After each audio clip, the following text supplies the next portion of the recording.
Here. Matthew McCarthy. Here. Jorge Cruz. Here. Denise Solomon. Tasha Spell. Rolanda Smith. Aki Boyd. Here. Janet Herron. Mitchell Lyons. Amy Marie Bishop Manisha. Marietta Bradley. Richard Peace. Here. Alfredo Castillo. Fred Hodges. Aida Nieves. Maria Valle. Maria Pereira. Eneida Martinez. Ernest Newton. We have a quorum. Thank you very much, Madam Clerk. We have 6 people who have signed up originally online, and we have 4 off of the floor. I will remind everyone that we have a full speaking agenda. You have exactly 3 minutes. If I have to repeat myself twice, I will continue to hit the gavel until you stop, because we need to respect everybody's time at this time. And I know that there's another meeting happening, so I want to respect those that have to go on to another meeting.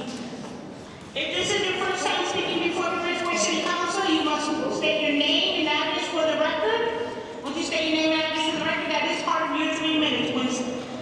When addressing the City Council, this is a first-come, first-served basis. You shall confine your address to their listed topic or subject matter. Refrain from personal character or political attacks on council persons or other persons. Be courteous and not use unbecoming, abusive, defamatory, or unparliamentary language, and shall avoid personalities. Any speaker who violates these rules of decorum may have his or hers and their opportunity to address the Bridgeport City Council at this time in future meetings suspended or revoked by the council president. If you are suspended or revoked under this rule, do not sign in on the sign-in sheet, as you will not be called upon. The first speaker for the evening is Ms. Jody Ann Stamiskas. If I said that wrong, I apologize.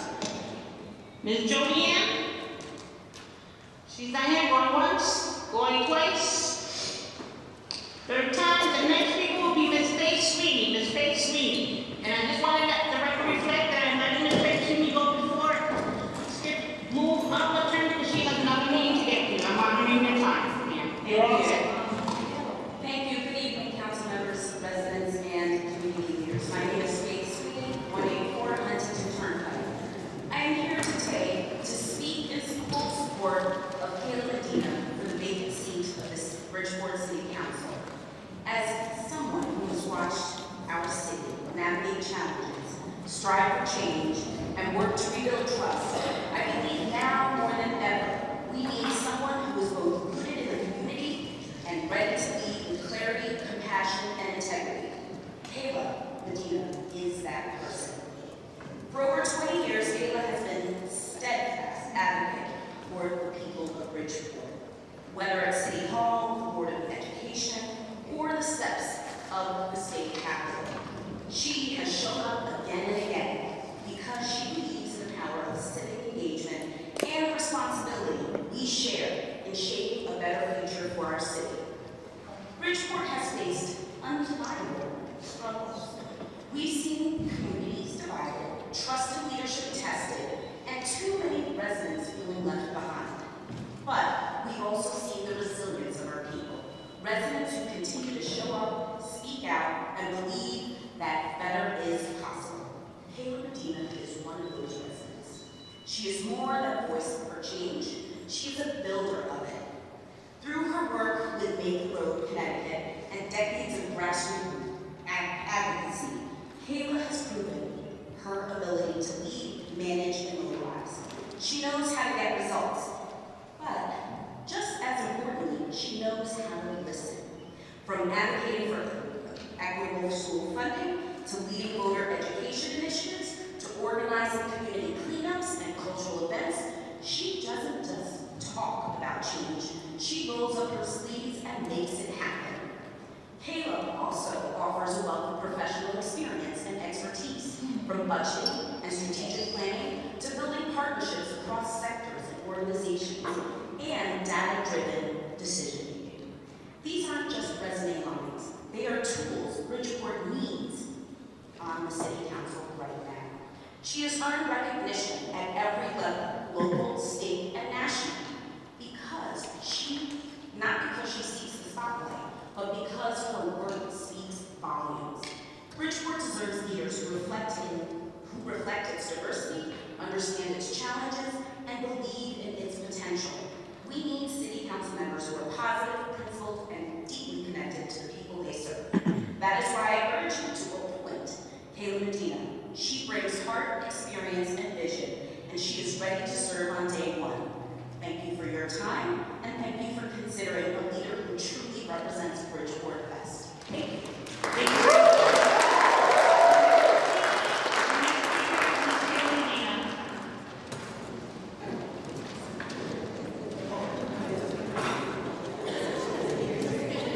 I said Kayla Medina. The clapping. Thank you. Thank you. Good evening, Council President, members of the City Council, and fellow residents. My name is Kayla Medina, and I respectfully stand before you this evening as candidate to fill the vacant 138th District City Council seat. I have lived in Bridgeport since the age of 3. I am a proud graduate of Bassett High School, Lusitania Community College, the University of Bridgeport. In the spring of 2026, I will earn a double master's degree in data analytics and human resource management. Over the past 2 decades, I remain deeply involved in community advocacy, youth development, education, and civic engagement across our city. While I may not know each of you personally, I have stood alongside our neighbors in rallies, events, and neighborhood galleries. I currently serve as the president of the Latino Scholarship Fund and reporting secretary for the Puerto Rican Parade of Fairfield County. I am proud to be a part of a city I know well, one filled with hardworking, resilient people. Though I may not yet be familiar with every issue in the 138th District, I am ready to listen, learn, and lead in partnership with you. I offer a fresh, qualified, community-centered perspective shaped by my lived experiences. Growing up here, I know what it means to work hard for the opportunities, face obstacles head-on, and stay rooted in service. These experiences, combined with years spent managing teams, leading projects, and building relationships, give me both the empathy and skills necessary to serve effectively. While I respect the endorsement made by the members of the Democratic Town Committee, the final decision rests in your hands. The City Council, you have the responsibility to appoint someone who not only understands the needs of this district, but who is visible, trusted, and ready to get to work. This is your chance to put community first by choosing a candidate grounded in integrity, empathy, and action. What I bring is leadership with purpose. I offer a steady hand, a collaborative mindset, and a record of success, and again, managing budgets, forging partnerships, and solving real problems. I know how to build bridges, set differences aside, and focus on what truly matters. My goal is to unite, not divide, to serve with transparency, compassion, and accountability. I ask for your consideration and vote. Let's show the residents of the 138th that this process reflects the values they deserve: honesty, inclusion, and responsiveness. Your vote will affirm your commitment to a future where every voice in the 138th is respected and represented. Thank you.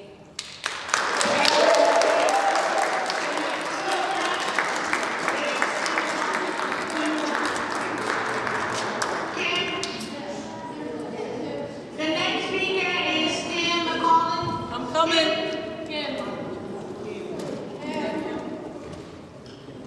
She's coming. Yeah. Going once? She's here.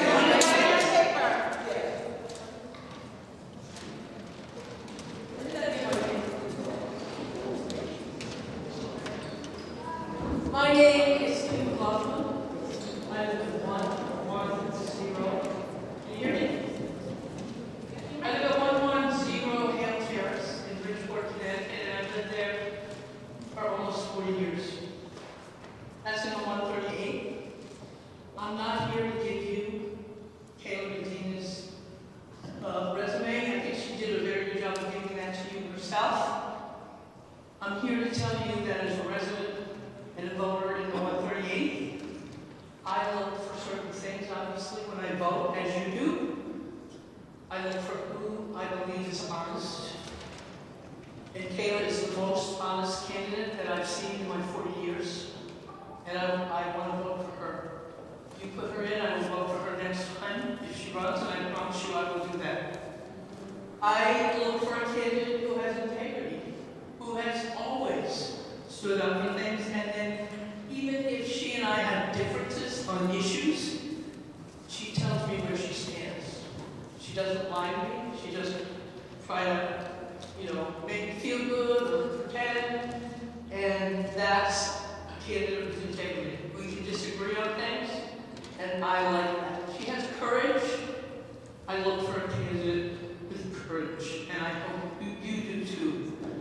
I look for a candidate who has respect and respects the dignity of each person in our district. I want you to know that I've been physically pushed by other candidates in the district. And for those of you who know me, I don't take that well. I think you know that. I don't back up. And that's something that I don't really appreciate from other candidates. And Kayla believes, most importantly, that every person, no matter what color, what religion, what language, they have the right to stand up for themselves, for their community. They have the right to speak out, and they have the right to fight for what's right for themselves, for their children, and for their grandchildren. I'm here for my grandchildren. They live in the district too, and they deserve a candidate who will fight for their future. Thank you very much. Oh, one more thing, sorry. My husband cannot be here because he's in the Board of Ed, and I have a quick little statement from him. It'll take 2 seconds. But he wanted me to say it also. I run Traeger of 110 Hale Terrace, in the 138th. I'm a Democratic voter in Bridgeport for over 35 years. I think it's close to 40 actually. Support Taylor Medina Rentas to fill the open city council position in our district. Thank you very much. Thank you.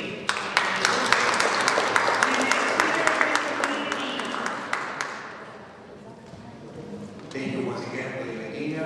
That is success 4A. This is 4A. I'm here in support of my wife. For those that don't recognize the name, Kayla Medina is my wife. We raised 3 daughters in our city. We've been advocating for education and for integrity through all of our lives here. I never got to meet my father-in-law because he was taken in this city. But that didn't deter my wife to build in this city, to build bridges, like she had mentioned. She came to build bridges. She's already has her roof strapped up. So it's that thing about you guys having to train her. She's ready to put her hands on the plow and continue forward. To move forward with the city, we need people of integrity. We need people that are going to be held accountable for themselves. And she welcomes you guys to hold her accountable for what she's done and what she hasn't done. And I'm telling you, you will not find anything that she has not put her mind to, that she has not completed and supported other people to complete what they want. I'm here outside of my Board of Ed meeting, and I'm here on live, but I'm here because I support, we're about family first. We're about Bridgeport first. And I wanted to be here with my daughters and all these wonderful people behind me that support her in the 138. We've been living in this district for over close to 6 years, in fact 2019, and we want to build in this community. We've been holding elbow to elbow with some of these people to the things that we have to go on through at Success Village. And we've been there to meetings, we've been there together, elbow to elbow, sacrificing each other's time and money, and this is who she is. She's about action. So I would appreciate your consideration. I know there was a letter sent out. I know there was some work done prior to us being here. But listen, the vote is up on you guys. This is a seat that you guys want in the city to support the city. So please support the 138 and give them a candidate worthy of this time, and let's move forward together. I thank you for your consideration. Thank you, Madam Chair. Thank you very much. Next speaker is Albert Lenahan.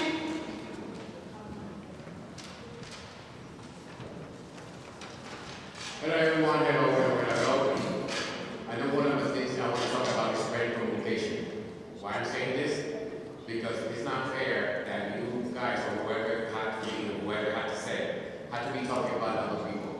If you're a leader, you need to respect and have communication with others.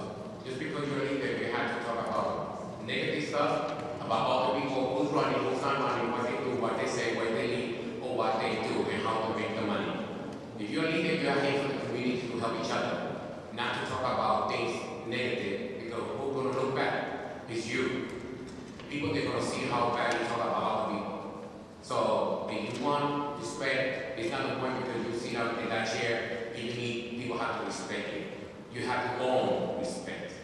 So it's very clear. We do communication, it's a good success. And I'm here to support Kayla Medina and the reason why. She's an amazing mom, amazing leader. And people maybe they don't know, but Kayla Medina was a PTSO president for different schools for many years.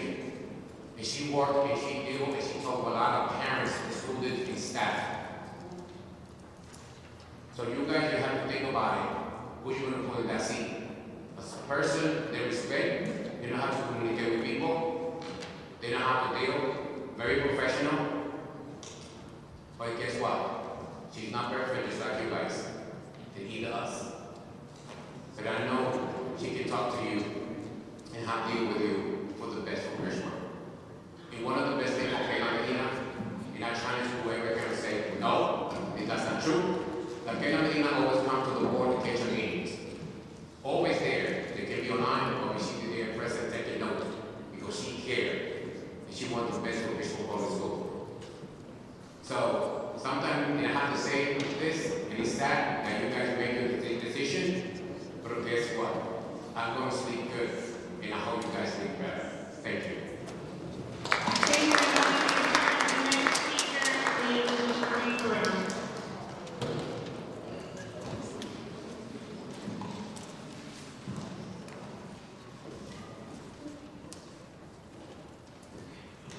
Good evening. I will be nominating Kayla Medina to serve the remaining 6.5 months in the Jazz Maurice Melendez's term.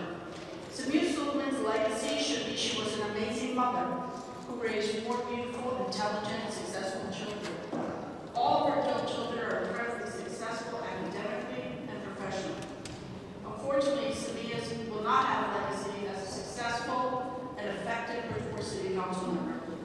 We ran together in 2019 where Samir served her entire 2-year term and then filled the vacancy created by Michelle Small's resignation for an additional 18 months. If anyone here today can provide me with a single accomplishment Samir spearheaded and achieved over 3.5 years, I will vote for her myself today. She's never introduced a single resolution, an ordinance, organized a community or neighborhood event. She's never attended a PDC-NA or ZBA meeting to support any projects that were beneficial or oppose those that were detrimental to the 138 district. Both Samir and Kayla reside in Success Village, and while Success Village was literally burning to the ground, Samir did nothing to help. Kayla Medina designed all our flyers and helped distribute them. She designed all the signs for the rally. She has a subcommittee in Port A that's focused on cleanliness, safety, and quality of life at Success Village.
tell you, I can help you before I can help you.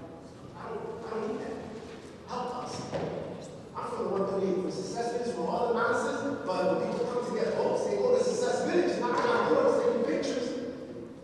I don't know you. Can I take a picture with you? I don't know what that's about until getting involved. You take a picture, or you suppose it. That's not true. I take a picture with anybody. I'll speak to you all the time. Help you as best I can. You go with me to PT, you go with me to Greens. You say my name, you say the great truck. They call me that, they call me Ball with respect. You say my name, they'll tell you Jose helps. The nonsense here, I don't see help. So please, elect somebody that's gonna help. You know, Kayla Nina, I support her because she actually helped Max God. And that's pretty much it. You gotta help me out because I always say, instead of doing nonsense. Thank you.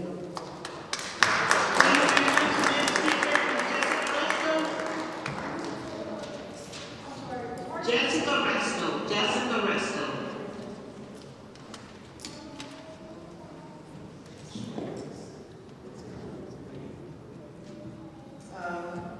Evening, Jess Westrow, 110 Jennings Ave. I'm here tonight as a proud member of the 138 district, a district I love deeply because it's not just where I live, it's where I've invested my heart and my family. I'm here to speak not just for myself, but for so many in our community who feel overlooked, unheard, and shut out of decisions that deeply impact our lives. I'm here to say we deserve better, and we deserve a real voice at this table.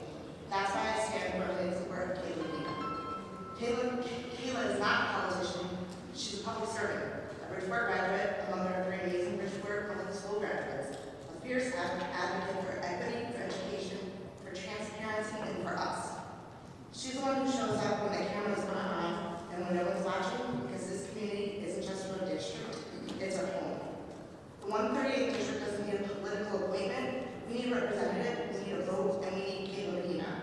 She doesn't just check the box, she brings lived experiences, decades of service, and most importantly her heart. I want to take a moment to acknowledge the resignation of Jasmine.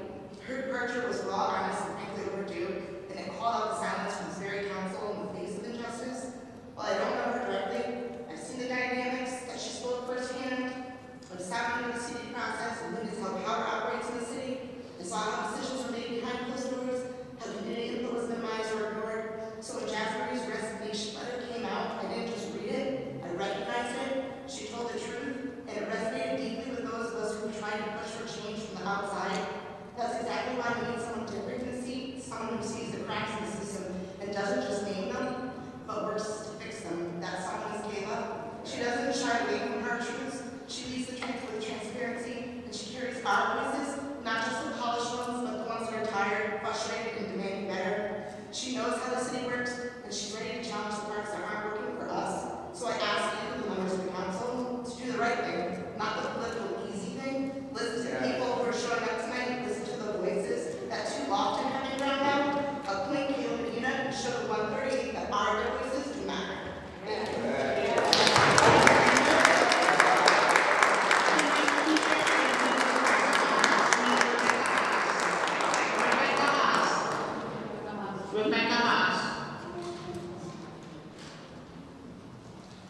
Rebecca?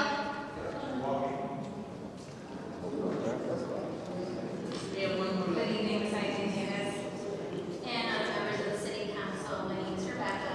I live on 160-114 Success Village. And I don't know what else to say that the other speakers have not said. I also support Kayla Medina. Success Village went through a lot, and I tried using protocol. I tried outreaching to my district leader to help us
from all walks of life. She listens actively, ensuring that every voice is valued. In a time when many feel disillusioned with politics, Kayla brings refreshing authenticity and transparency.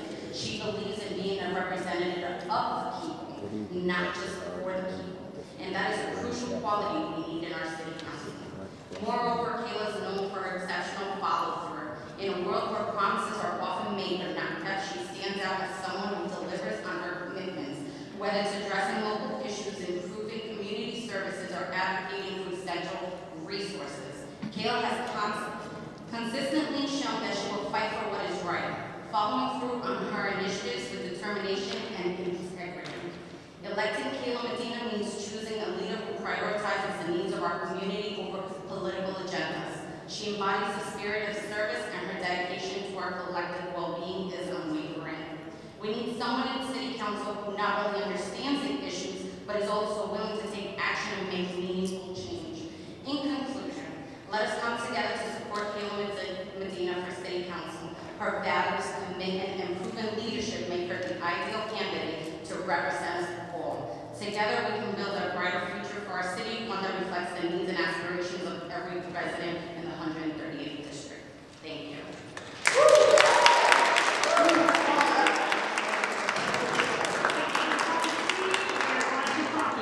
Copies. In the back, council copies. Please.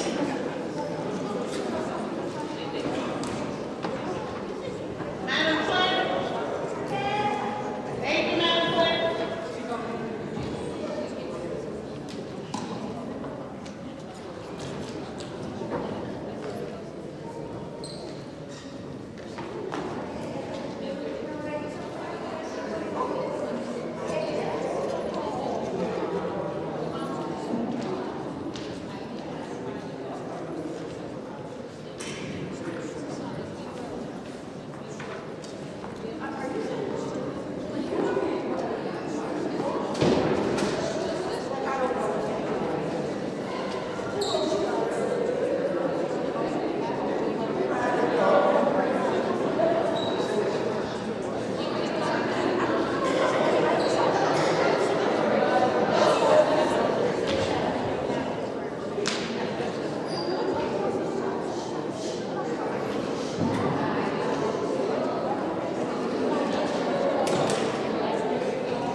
Appreciate that. That's encouraging because I've been some places where it can be ugly. 6:46, we're calling the Bridgeport City Council meeting to order. I did say 7:46. Oh, I apologize, 7:46. I'm going to ask Councilman Hodges to please do the prayer. Please light up your light. Everyone please stand for the prayer. Councilman Hodges. Councilman Hodges, turn on your light, please.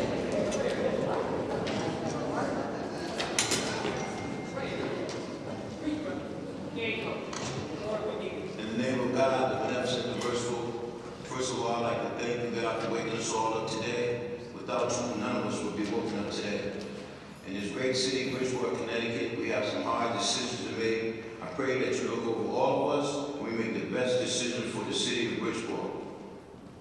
What I'd like to say in my prayer that each and every one of us, that at the end of the day, remember, it's for our citizens. There's no personal judgments and none of this. And may God bless all our families, friends, and relatives. Amen. Can I have Councilman Ortiz please do the pledge of allegiance? I pledge allegiance to the flag of the United States of America and to the republic for which it stands, one nation, under God, indivisible, with liberty and justice for all. Thank you very much, Madam Clerk. You can do the roll call.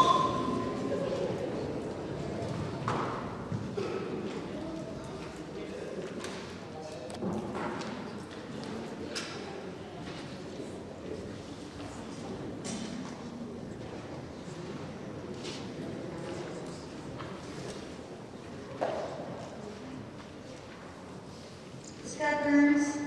Here. Matthew McCarthy. Here. Claudia Cruz. Here. Denise Alamo. Nacha Spell. Yolanda Smith. Hakeem Boyd. Here. Janet Aaron. Michelle Lyons. Emily Bishop Anisha. Mary Eva Bradley.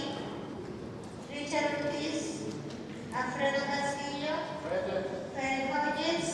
Aida Nieves. Maria Valle. Maria Correa. Elena Martinez. Ernest Nuno. We have a quorum. Thank you very much, Madam Clerk. We have quite a few items on the agenda. We're going to first begin by filling the vacancy of the 138th. I will open up the floor for nomination to fill the vacancy for the 138th. If you turn on your light, I need a motion and a second for every single nomination. If you turn on your light, I see one light on. Am I speaking? Hold on. Okay. This time? Good evening. As the only elected official of Bridgeport who solely represents the constituents of the 138 district and have a strong connection. Can you tell him to stop talking? Tony Moore just yelled out. He just yelled out. I didn't hear him. Yeah, he just yelled out. He's not. Excuse me. If you're making a nomination, please do the nomination. I cannot hear. You can't be yelling out from the audience. I didn't hear him. Okay. As the only person elected in the city who directly represents the 15,000 constituents of the 138 district, and who has an incredible connection with my constituents and advocating for what's in their best interest, I'm going to nominate Kayla Medina. And I want to be clear that this DTC is unelected. Nobody voted for them. 4 of them have been rejected by voters. They've been ousted by their constituents. They run for office and are repeatedly defeated. And every single council person they've endorsed for 15, 17, 19, 21, and 23 has lost. I teach my constituents, if they're endorsed by the local Democratic Party, you should reject them. Because they're not going to be independent, they're going to do what they're told, they're going to have conflicts, and they'll be a rubber stamp for this administration. So I do want to say I'd like to research it, so I did a little research. This council was first established 186 years ago when Bridgeport separated from Stratford. And should Samia Sullivan be They make a nomination. I have a nomination, not a motion. I said nominations. I nominate Kayla Medina. I have a motion and a second. Are there any other nominations? I see a light on. I nominate Samir Sullivan, and I nominate her because, you know. Wait, I thought you just said there's What you said? There's a nomination. Right, but you said going over the speed, you just said we can't do that. Second. Second. She made a nomination speech. You made a nomination speech. No, I didn't, I don't think you said it. Yeah, you make that whole speech before you nominate. That's what she's doing. Exactly. I gave you the floor to do the same thing. I gave you 3 minutes. Excuse me. I gave you time to give your whole nomination speech, but you want to talk about the council history and being established 120-something years ago, and then you want to talk about the separation for Stratford. Either you're nominating them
grown-ups are acting like this. This is a chamber that should be respected. If you don't agree with me, because we don't need this kind of behavior in this chamber, and we need to check ourselves as adults. That if we're here to nominate, you may disagree, but you don't have to yell it out and scream it out like we expect kids to act like that, not grown-ups.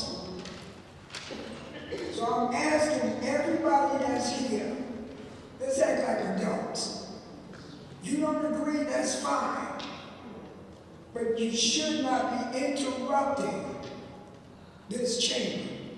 And we should be ashamed of ourselves. I know I am. That when it comes to when people want to fight, doesn't make no sense. And I'm asking you all to act like adults so we can move the business of the city. And all those that are here, please let us move on with the business. You may not agree with what people are saying, that's your right, but you don't have to act like that. Madam President, Yes. continue your meeting. Thank you very much. I'm gonna acknowledge Councilwoman Reed, and then I will go back. I'm gonna ask Councilwoman Pereira to keep it germane. Thank you. The history lesson is not germane to nomination. Okay. Thank you. Mary, please light your light. You're all set. Okay, I'm not gonna give you the history of the council and all that. I'm gonna talk about Sabina that works in the county. Whether she's council person or not, she still works in our community. And it takes two people to represent the community that we represent. And I am nominating her on tonight. I think that she's going to make a very fine councilwoman. And I'm particularly looking forward to working with her on the council. Thank you very much. Second. I have a second, 2 seconds, one by Councilman Ortiz, and second by Councilwoman Denise Seymour. Councilwoman Pereira, you can light and do your nomination speech. Yeah, what I wanted to say is, this council has existed for 186 years. When I looked at it, it is likely, should Sylvia be appointed tonight, she will be the first council member removed out of the same seat 3 times. You can't guarantee that will happen, but based on history, it will likely happen. So these people don't want her. They want Kayla, and they go there, they live there, it's their community, and so that should be important. Thank you. Thank you very much. We have, okay, Councilman Cruz, go ahead. Councilman Cruz, you have the floor. Thank you, Madam Chair. Again, it's unfortunate how this is getting out of hand over here. But this is the thing, I'm supporting Kate Medina for the simple reason that she has been an outstanding leader. For the longest I had known her and her husband, very involved in the community. No disrespect to Sonny, absolutely none. But one of the most effective leaders is Kate Medina, to be able to represent her district effectively. Now, I understand that BTC members, I see the district leader over there, Mr. Kevin Monk. Kevin Monk has not stepped up to the plate and speaking why they nominated Sonny. Why is she speaking to come back? I understand it's a disrespect that we have all these families over here from the 130th district. You can't ignore them. I understand BTC, they make their choices. I respect that. But we have to see, I feel personally that Kayla Medina will be much more effective with the community. She has been consistent.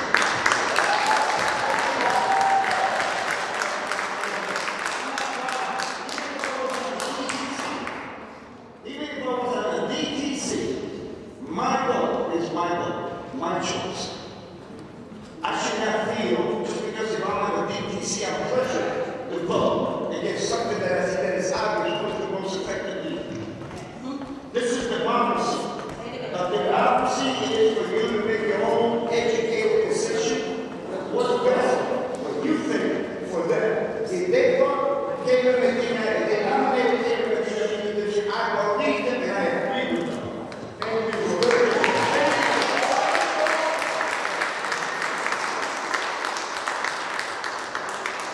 Councilman Howard, you have the floor. Thank you, Chair. I don't have nothing against either one of the candidates, right? But to my understanding, Somalia won the vote. She won the vote at the booths. So if she won the votes at the booth, we can have everybody in here doing all we want. But when the votes came home, although she lost, she won the most votes out of Jazz Marie Pereira. Now Maria Pereira won on absentee ballots. Maria won on absentee ballots. That's how she beat her. Now I'm gonna give you the real. She's always talking about what she did and who she is and how important she is. She won on absentee ballots. She didn't win on the people coming out to vote. Now some of you are here, you might vote for Caleb. You might have wanted Caleb. But at the time in that district, you weren't there and you didn't vote for Caleb at that time. I mean, you didn't vote for, she wasn't on the ballot, but she was on there and she won. So my thing is, because she was there and she won, I'm going to go with who won at that time for that district. That's what I'm voting. And that's the way I'm voting. That's the way I see it. It has nothing to do with Caleb, but it has everything with the people in that district. When Maria Pereira and Jazz Marie was on there, she had the most vote. Maria won on absentee ballot for votes. That's what went down. And that's what I say. I ain't for Joe, I ain't for Gomes, I'm for the people. What happened when people voted, that was it. Raise your hand, Mr. Hodges. Hold on, I got him in order. Hold on. Councilwoman Lee, then Councilwoman Taylor Moore, and then Councilwoman, and then we're gonna take the vote. You have the floor. Yeah, I would just like to add something. You know, the Democratic Town Committee, even though we might not agree, you know, the Town Committee nominated Lady Severe, everybody voted for her. You know, and I believe that we have a right to our own vote. You can vote for who you want to, but then we also, because if someone came in the district that I represent, and every one of us almost have lost someone in our district, and the town committee stepped up and said, this is the person we want. It's all right for you to vote or pick somebody else. That's your prerogative. But then you don't get mad and you don't get nasty just because somebody don't agree with you. If I got mad and somebody agree with me, I'll stay mad. I'm finished. Thank you very much, Councilwoman Denise Taylor Moore, you have the floor. I just want to say, I was a council person for 13 years before I lost my seat. When I lost my seat, I came back. I'm sitting back here today, and I'm also a district leader. This is not the process that should be taking place here. We as city council people, if it wasn't for our DTCs that put us in these seats, instead of those who got it on their own, we would not be here. The second point that I would like to make, if you have someone that wants to run for that seat, that wants to be in that seat, then it's the residents, it's that community in general to get out there, support that person, and let them take that challenge and do what is needed to be done to retain that seat, to get that seat, to sit in that seat. And I've been on each one of these levels. This young man over here, me and him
is where I vote absolutely. I vote for.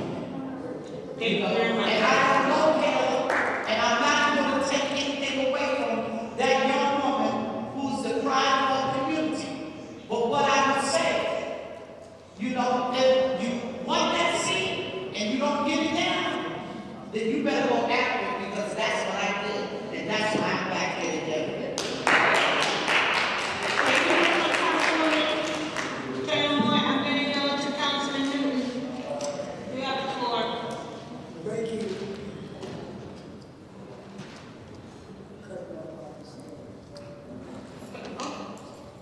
Go ahead, Councilwoman. Thank you, Madam Speaker. Democrats and Republicans have a process. And usually, since I've been on this council back in the 80s, and now back in now, it has always been Calgary endorses King. Just like we do for mayor and all the other positions that are on the ticket. It's always been that way. Because that's a democratic process. And yes, people have an opportunity to come and voice their opinion on why they think they can do the job. But the Democratic Party has a process that they go through. And everybody sitting in this audience, for those who want to be mayor, for those who want to be whatever, it's a process. And the democratic process is real simple. They get to pick who they feel they want. And that's the way it works. If you don't like the way it works, then everybody has an opportunity to primary. That's the that's the opportunity that we have as citizens. If we don't like it, then we have an opportunity to primary candidates. But to say that because you support the Democratic town committee, you kiss it up to this person, that person. Nobody's sitting here is stupid. God gave us a choice. And the choices might not agree. But we got to stop doing what Donald Trump's doing. Pitting one another against one another. That's right. And that's what's going on here tonight. And we got to stop it. Whoever gets the most votes, they get the party, they get in, but the other person has the right to primary. But that's the process. And those that don't like the democratic process, I understand. But we got to stop this divide and conquer stuff. Because that's what's happening all over America. This divide and conquer. Pitting one group against another group. And we see it every day. I hope, having been in this game over 40 years, I've never seen it at this level in a long time. I hope we don't get to that level. Because you know who suffers? Our constituents. That's who's suffering. Everybody in here is about the people. That's what happens. And I would hope that no matter what happens tonight, that we don't do the divide and conquer stuff that's going on in this country. Because there are some people on this council that want to divide and conquer us. And we're supposed to be leaders, trying to bring people together. I hope that we put our people first and learn we may disagree, but we ain't got to hate one another because we disagree. Or make up stuff on people because you know the goods on them. Because remember this, every time you point your finger like this, you got 4 more pointing back at you. To let you know nobody is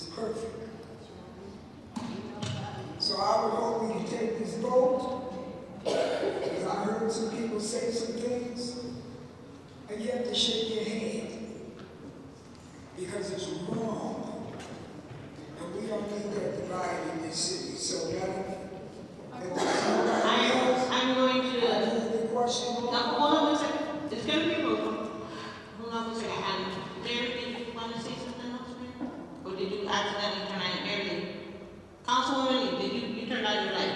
Was that by accident? Shut it off. Magic. So, thank you very much, everyone that spoke. Yes, Councilman Cruz. Yeah, thank you, Madam President. I would respectfully, since Ms. Kayla Medina came out and spoke, asked for consideration and explain why she would be the most effectual candidate for her district. With all due respect to Ms. Samia Sutherland, I would like her to come up and speak as to why she feels she should be granted a seat. No, thank you. Decline. I'm going to say this. Since it has already been spoken, Councilwoman Pereira mentioned it, Councilman Hodges mentioned it, but I will state for the record that I sit next to the vacancy every single time that there is a vacancy. And the people that were nominated to put in those chairs that sit next to me were nominated by Councilwoman Pereira. She brought them onto the council. And each time we have a vacancy or we've lost a person. So these individuals have been non-DTC members. Non-DTC members. And yet they leave the council. They have lost. They have had a falling out with their council partner even before term begins. So I am just saying this. And I will tell you this. If we were doing ranked choice voting in the state of Connecticut or in the city of Bridgeport, Samia Suleiman would be the next person in line for a position when there's a vacancy, because that's what happens in most states that have ranked choice by voting. They go around and they give the votes to the next person who comes up. So, with that being said, I'm going to call the vote and I'm going to call the question. So in the last few years, I just want to say that there have been 2 vacancies, and every person that has sat next to me has been put in by Councilwoman Pereira, and then has lost Councilwoman Pereira because she changes her council partner. So it is my hopes that the 138 can stay consistent, because Councilwoman Pereira has remained consistent, and we all appreciate her consistency in that chair. But there seems to be a problem when you pull individuals in because there's a personal interest to make sure that you have the votes that you need to get elected. And Councilwoman Suleiman, Councilwoman Smalls, Councilwoman Jackson, Councilman Paoletta, Councilwoman Smith, Councilwoman Melendez, all ran with the advice and the support of Councilwoman Pereira. And I am not negating Councilwoman Pereira's ability to get out the vote or to be an advocate in her neighborhood. But as Councilwoman Denise Sedmore said, it is the 138th. And I will say this, because as one of the people who vehemently push for the success of Village Health, former Councilwoman Samia Suleiman helped a lot with getting in touch with a lot of people we could not speak to. And she had a lot of contextual knowledge because she was a board member. So you may not have saw her, she may not have been putting it on Facebook, but she was able to give me a lot of information along with many other people. So, though sometimes you say you do things behind the scenes or back door, sometimes some people don't need to be on Facebook or in front of News 12 or anywhere else to make their impact known. So I want you all to remember that, because I don't do News 12, I don't do sad stories, I don't do cheerful stories, because I believe that people need their privacy, and if they want to be there, they'll call me to make sure that I'm there, and I do what is important to the business of the city. And some people do what is important in the business of their districts, and they're not always out there. They're not big fighters, but they fight for what they believe in. So I will tell you this, any vote that is cast is your personal vote. And again, I'd like to have a permanent person on think of deciding finally, because every 2 years or every 18 months I lose somebody. Thank you very much. We're going to calling the vote. Please say by last name the person you are voting for. One is a vote for Suleiman and one for Medina. Thank you.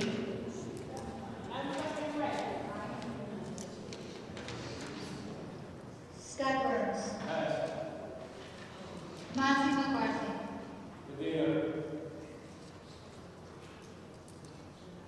Jorge Cruz. Denise Delmoy. Dasha Spell. Medina. Rolanda Smith. Akin Cole. Kenneth Herron. Michelle Lyons. Amy Rodriguez Panisha. Mary Ellen Bradley. Excuse me. Okay, thank you. I'm sorry. Richard Ortiz. Alfredo Castillo. Freddy Hodges. Aida Nieves. Maria Valle. Maria Pereira. Eneida Martinez. Ernest Newton.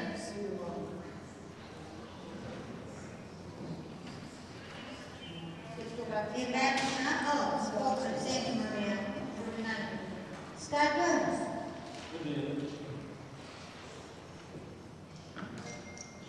Janet Herron.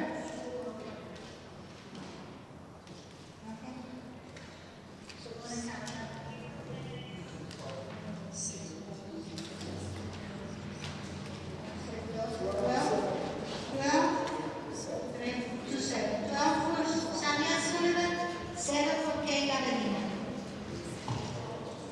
The clerk has called it 12 for Sonia Suleiman and 7 for Kayla Medina. Welcome back to the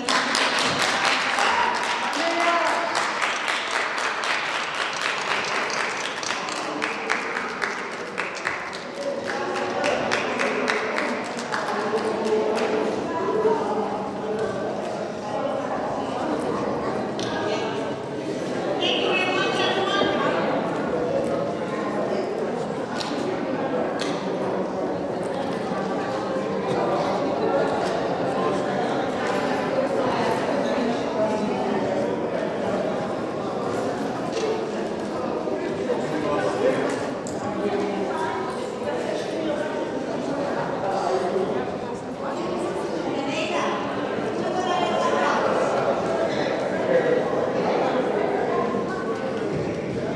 I'd like to ask that we clear the chamber, and if you're not staying for the rest of the meeting, if we still have to change the meeting, we have a minute to approve. If all council members can return to their seats, please.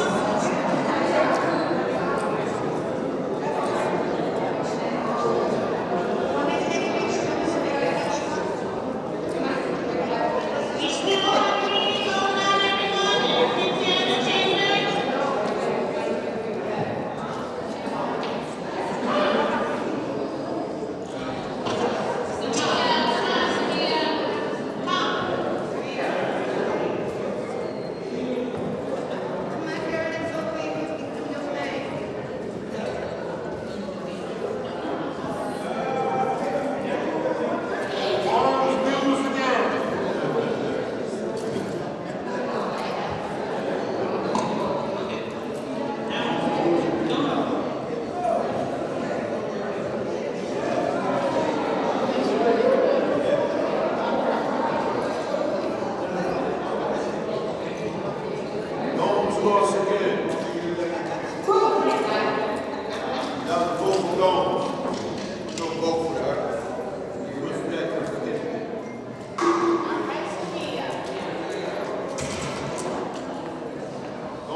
Okay.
6424 has been taken off the consent calendar for discussion. Do we have anyone who's going to move item number 6424 from Public Safety Transportation Committee? Can I get a motion to approve the item so we can go into discussion?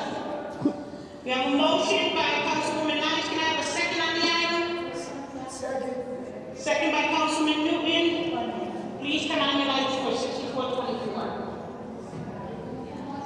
Councilwoman Nice made a motion. We have a second by Councilman Newton. Lyons, yes. Yes, I have another list. Okay?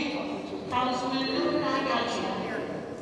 You have the floor. Thank you, Madam Speaker. To my colleagues, I want to thank the zoning for approving this. As you know, we're getting ready to have a big gas station over in our district, one that we've needed for such a long time. And as you drive off of 95 and going down Stratford Avenue, you will see all that work going on the left-hand side, cranes and all those things. This is going to improve our community 100%. Easy on the highway, easy off the highway. So I would ask you all to support it. Thank you. Thank you very much. Is there any further discussion on the item? All in favor? Aye. Any opposed? Hearing none, the motion passes. Item 6424. Just take it off. That's all. And then I'm going to acknowledge Councilman Burns. He has an item to add to the agenda. Budget. And I just want to remind everyone that it is 5 votes. Yes, it is 5 votes. Okay? I'm sorry. Hold on one second. Hold on. I'm coming here. He's going to add the other to budget. Okay, Councilman Burns, I'm going to acknowledge you now. Councilman Burns, you have the floor. Thank you, Chair. I would like to make a motion to suspend the rules to add an item to the agenda, which would be the budget. We have a motion by Scott Burns, seconded by Councilwoman Huron. Hold on a second. Hold on a second. Making sure the clerk is all caught up before we enter into debate. If you have anything to say on the budget, please light your lights, and I will light you in the order that you function. Yeah. Hold on a second. Hold on. So after we take the vote, just remind me everybody, hold on. The debate is on admin. The debate is on admin, not the budget itself. Your debate is on admin. So we have a motion and a second, and we have your debate on the admin. Okay, I'll hear you on. Okay, I want to say that I expressed this to Scott Burns over the weekend. I think it's really kind of bizarre that we're adding the approval of a $600 million budget with no notice to the public. It's not on the agenda. The public generally wouldn't know. And he said, well, we still worked around Saturday, but you could have put it on the agenda anyway. If something happened, you could have tabled it. But we are approving the annual budget for the city, $600 million, with no notice to the public.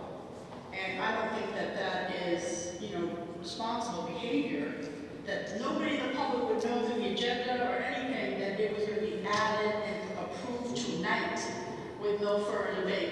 So if this ever happens again, I would recommend you do put it on the agenda. If something happened, you can always take it off or table it, but I don't think this is transparent to the residents of Bridgeport, and that's my issue on adding it. Thank you. Do you want to respond, Councilman Burns, or no? No? Councilman Wright? Yes, thank you. I just want to, I don't know how I could read this. This is so tiny that I need a magnifying glass. This is unacceptable.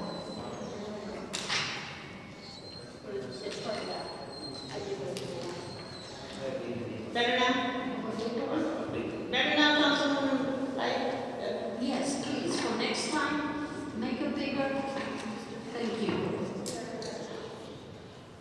Any further discussion on this? And I just want to remind everyone that the council did pass an ordinance to add this new meeting, and we voted. You know, the calendar was created for the specific purposes that we not have to call the special meeting of the second week in May, so everybody knows that we vote out the Monday in May. It is very public that this meeting, by ordinance, was created for this specific purpose. So this is the standing meeting. Every budget year that we will vote out the second Monday in May, regardless of the date. The budget will be voted out so we do not incur the same issue that we had the last time when the mayor did not call a special meeting. It was voted unanimously by this body, so I just want to state that for the record. All in favor? Aye. Any nays? We have one nay. The motion passes. We have 2-3. Councilman Castillo, Councilman Cruz, and Councilwoman Ferrera are no. She said to stay, I was over here. Oh, you're gonna see? Yeah, because I don't know. Because you weren't here. I didn't see it. Okay, can I get the second motion, Scott, please? Sure. Thank you, Chair. I'd like to Please make a follow motion. directions. Please, sorry, Scott. Please listen to the speaker. Listen to the speaker so you can follow along. I'd like to make a motion to add item 6124 to the agenda. Second. I have a motion and a second to add the item to the agenda, item 64.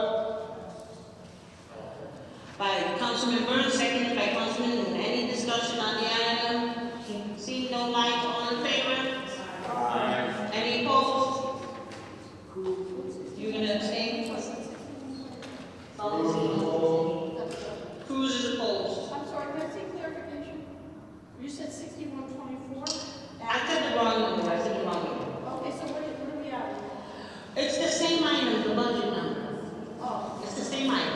This is just to add to the agenda, so now we can just, now we add it to the item, to the agenda, we make a motion to approve the item, then we're gonna go into discussion, we're gonna name that line item by line item, then you take 5 votes, and then we vote on the whole entire package. Cruz voted no, Sonny abstained. Okay? And the first was, Dr. Cassie. Thank you. Okay, we have a motion and a second. All in favor? You already said that. Any opposed? We should be opposed. Okay, I'm not confused because I keep having to repeat myself. Can I get a motion to, do you want to read the expenditure lines? And then we'll do separate votes, or are you going to do that? You have the floor, Councilman. Thank you, Madam President. First, I want to thank the members of the Budget Committee for their support going through this long process of putting this budget, or looking at the mayor's budget and making some changes that we thought needed to be changed. I can tell you, beyond a reasonable doubt, that the next 2 years might be even tougher. I would say this, that we put a lot of time and effort into this budget. And if you look at what's going on around the state of Connecticut, there were municipalities that had to raise taxes. Every city and town, when it came to education, are in the same situation we're in. This committee, a lot of issues came up to discuss. We listened to department heads. We listened to those who needed things, Mr. Council people. and that this budget is probably not one of the better budgets. Some people like it, some people don't like it. All I can tell you is that Bridgeport, we've got to do a better job of attracting businesses to the city, or the time's going to come when we don't have to raise taxes. And I will give Joe Cannon a little bit of credit that in the years he's been here, he has not raised taxes one time. But the time is going to come that you're going to make some tough decisions if we don't grow our tax base. I'm hoping, just like a lot of people around this circle, that the state will do something good for Bridgeport. And if they do something good for Bridgeport, we'll be able to look at education again in our budget. And that was a commitment by the budget committee that we would definitely, that would be one of our top priorities. If the state provides more funding than I'm hoping they do, that we can add some more. What we did do in the budget is put aside some dollars to cover some of the transportation so our kids don't have to walk those extra miles. And so we're hoping that we may be able to add more depending on what the state does. Is this a perfect budget? No, I've never voted on a perfect budget since I've been here. But I'm asking my colleagues to support this budget. And I know there's some strong feelings on some of the things that's in here, but I want you to think about this. There are men and women who depend on us every day, who work for our city, sanitation, public works, and throughout. We got to think about that also. And I know people are worried about people running against them, but that's the process. People have the right to run for whatever seat they want to run for. And if you're scared about being primary, then you should be in this field. So that doesn't deter us from doing our job. And I would just ask this body that we support this budget and move on, and let's see what the state's going to do to help us. And then we can take it from there, Madam President. Thank you. Thank you very much. I'm going to take the night in the order that they go. Councilman Cruz, you have the floor. Thank you. Thank you, Madam Chair. First and foremost, as County Councilwoman William Pereira indicated, that this is not even on the agenda that we were going to talk about. And I know, based on the meeting that we had set, that we're going to be voting today, but this is a disrespect that is not even on the agenda. The public don't know that we're going to discuss this. I'm sorry to vote for this. The other thing is that I have some serious issues with this, but I cannot, in my own conscience, support this. You said you come up with some names or departments that needs cuts. I put them all together. No raises, no pay raises for nobody. I would respect the union yearly rate that they call us, yes, but as far as the pay raises, that should not even be on this budget. And I see that the committee approved the pay raises. And the other thing that I'm noticing, this is the mayor's budget, but the mayor's not here. Why the mayor's not here?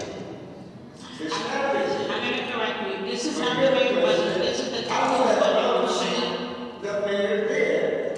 So I got to ask him personally.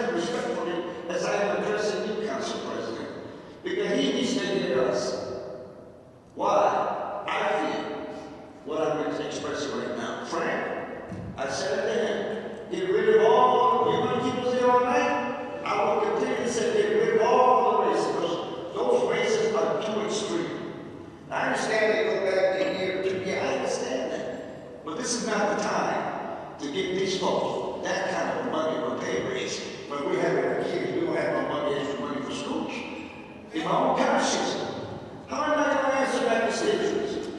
I gotta live, I ain't perfect. I'm not Mr. Intellectual man, but I can make some sense in this. I know what the hell I'm talking about. I have to answer to my constituents. When they call me, why do you vote for them? My kids gotta vote for this and this comes in the schools.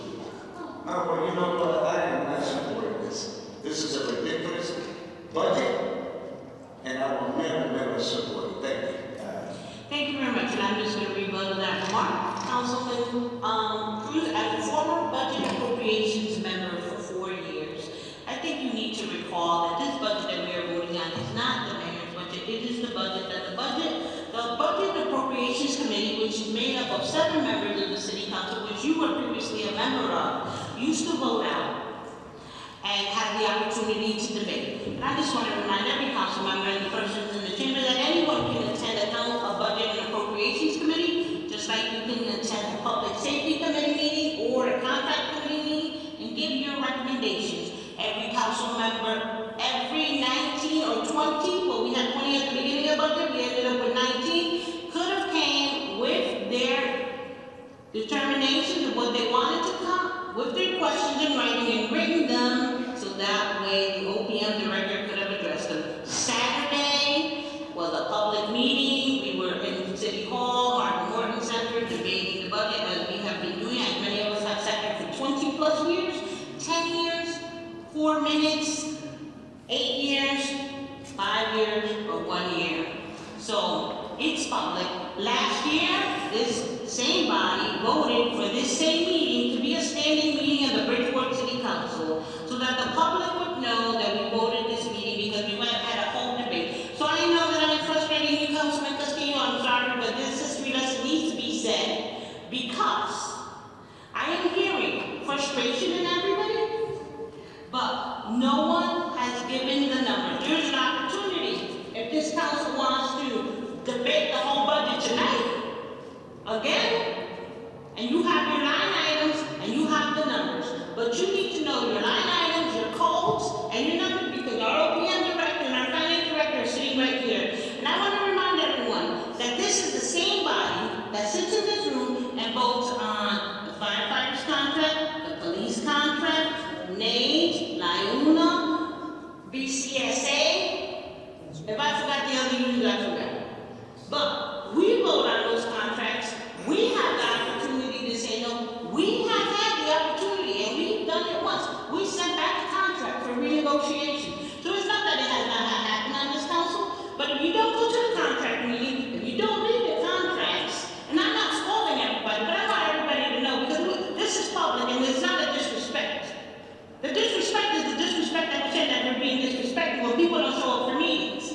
The disrespect is when you have 20 meetings and you only show up for 4, and you have 16 absences, but yet you can say on public Facebook and in your resignation letters that you felt like it was corruption, but you were on 12 meetings that we had in public safety. You only showed up for 4, but yet you feel like you're not a voice. Create no relationship with council members. You don't talk to the chairs. You don't come to the committee meetings, and when you do come, you come late. You leave early, and you still don't make recommendations. But if you don't have the recommendations, Councilman Cruz, if you have the recommendations, please give them to the OPM director, and let's see what we can do. But if you don't have those line items, right now at this moment, from the last 6 weeks that we've been working on it, 4.5 weeks we've been working on this budget, people have been there every single night, have come in and left, come from other meetings and been there. That is dedication, even non-committee members. And I commend you non-committee members who have taken the opportunity to do so. But if you haven't, I apologize. Maybe you have other things to do. That is your choice. You chose to run for office. You chose to be a part of this body. You have to choose whether you're going to vote on it or not. But there is no disrespect in this room. The disrespect is disrespecting those that have stood there. That is what I feel is the disrespect. And everybody's entitled to their opinion, and that's why you were able to vote the way you voted. But I don't want to hear that word anymore. Disrespect or feel like you're being scolded. I'm not scolding you. I'm telling you the truth, because I don't sit on the budget committee, and I go to almost every budget committee. There was 1 year I didn't go to the budget committee. 1 year I did not attend any budget committee meetings until the end. That was the year that I had the biggest primary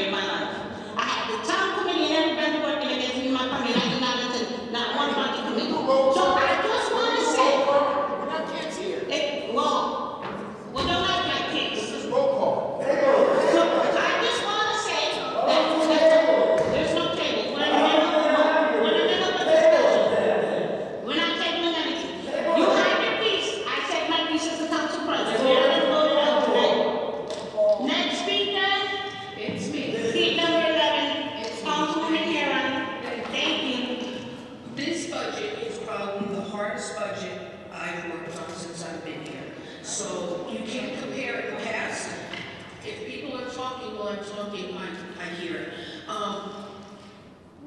We have committees, and our responsibility is to be at those meetings. You have to look at the agendas on each committee. If you choose to go and you're not on the committee because it's a topic that you're interested in or concerned with.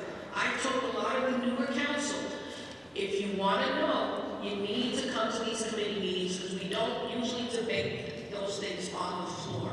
As far as contracts goes, we put in a resolution several years ago to have the labor relations come to this council and release the contracts committee 6 months ahead of any contract that comes in place.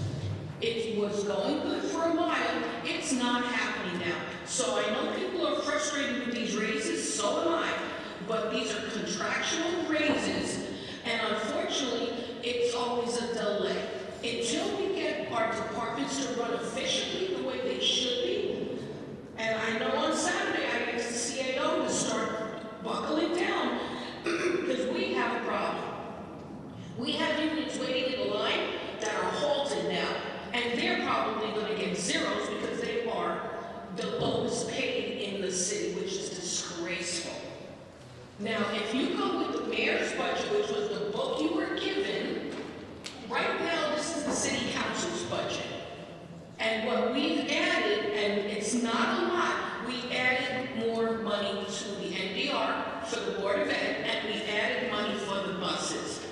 On the contingent that when the delegation does what they need to do in Hartford, they bring more money back, we can allot more money to the buses. Yes, there are other issues that, again, that we can put that money, but right now, we cannot have our children walking 2.5 miles as a high school student and 1.5 as a kindergarten and elementary. So this budget right now gives them extra money. It's not a lot, but it's a work in progress. The mayor's budget gives them only $3 million with nothing extra. So we need to think about that. Am I happy with this budget? Absolutely not. Absolutely not. But am I going to follow through with our work? I went to the meetings. I missed one because my grandson turned 18. So, and I don't have to explain that because my attendance is pretty good. But we need to start focusing on attending the meetings that you are most interested in and the topics that you are most interested in, because that's where your strengths are. And we all have life, we all have family, we all have these things that there are other topics. But again, you were elected by the people. Thank you.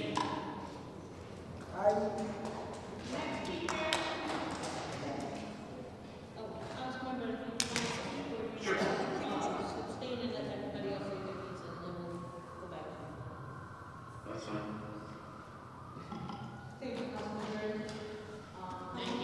Thank you, Madam Chair. I just want to say that I want to give the Budget Committee their due respect for the work that you all perform. I'm not on budget, but I attended every budget meeting with the exception of 2. I do want to say that if you're on the Contracts Committee, you should preach what you sign, because contract committee members get contracts, and you should review your contracts. You should question before you sign, because at the end of each meeting, we do have to sign for what is discussed at the council meeting and what is voted on. We go through this every budget cycle. We argue about what's on the budget. Am I happy with the budget? Absolutely not. There were departments that we all wanted to cut. There were departments that we all wanted to decrease. We cannot touch. We have to leave things as they are. We made recommendations to our co-chairs as directed, and if you didn't, shame on you. We were able to come forward with some funding for the Board of Education. We did our share.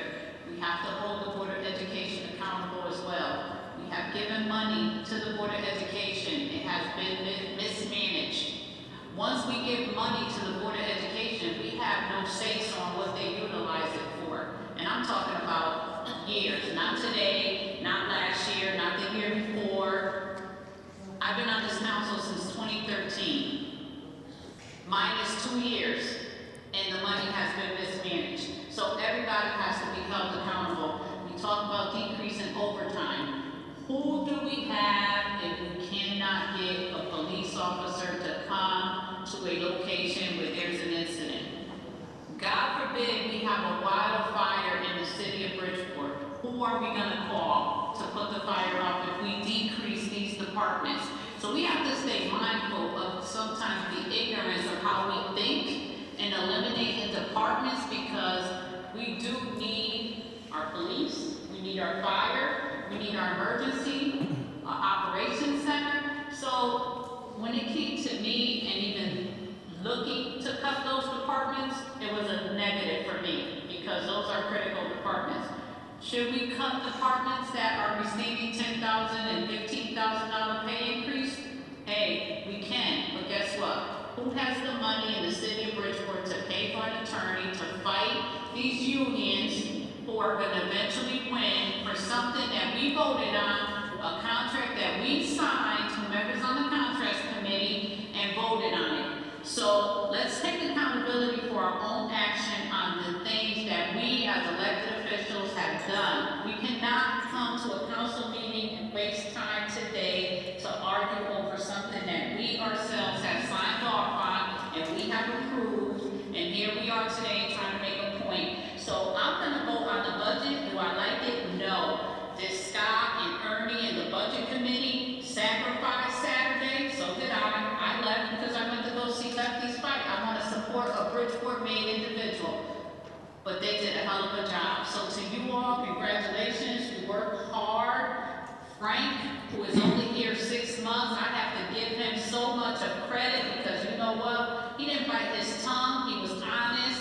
He didn't hesitate to give us everything that he could possibly find. He did his due diligence as the director of OPEC. So as far as I'm concerned, I'm supporting the budget, and that's my right. Thank you, Madam Chair. Thank you very much. The next speaker is Councilwoman Pereira. Okay, through you to Budget Co-Chair Scott Burns. When we look at revenue increases A, and we look at tax collector, current taxes on all properties, and it says here it's based on motor vehicle revenues. I remember when we were adopting the new state protocol, Scott, and I asked you during the meeting, I'm concerned about this. Milford rejected it because it said it was going to raise taxes substantially on motor vehicles. Shelton adopted it, and you shared with me that the tax assessor felt that it would decrease taxes on the residents' vehicles. And now I see here that we're projecting a $1,966,000 increase in car tax revenue. Am I reading that correct? So, hold on. Do you want to go do that discussion now, or when we go to do the vote? We're on tax increases, are we not? I mean, No, can we vote every line item? So you have to make a motion in a second, and we discuss the item. So you're talking about a line item. Yeah. This is just general budget commentary right now. It's not about line items right now. Are we on this page? No, we haven't started that vote yet. No. Oh, I'll wait then. Okay, thank you. I thought we were on No, this page. no. Attorney, Council, so you spoken, can you speak, please? So we can get past. Councilman Hodgson has the floor.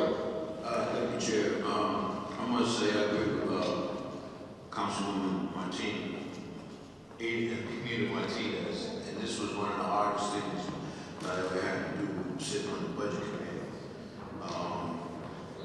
One of the things I thought, because I was one of the ones who left early because I wanted to see the fight also, but I didn't think that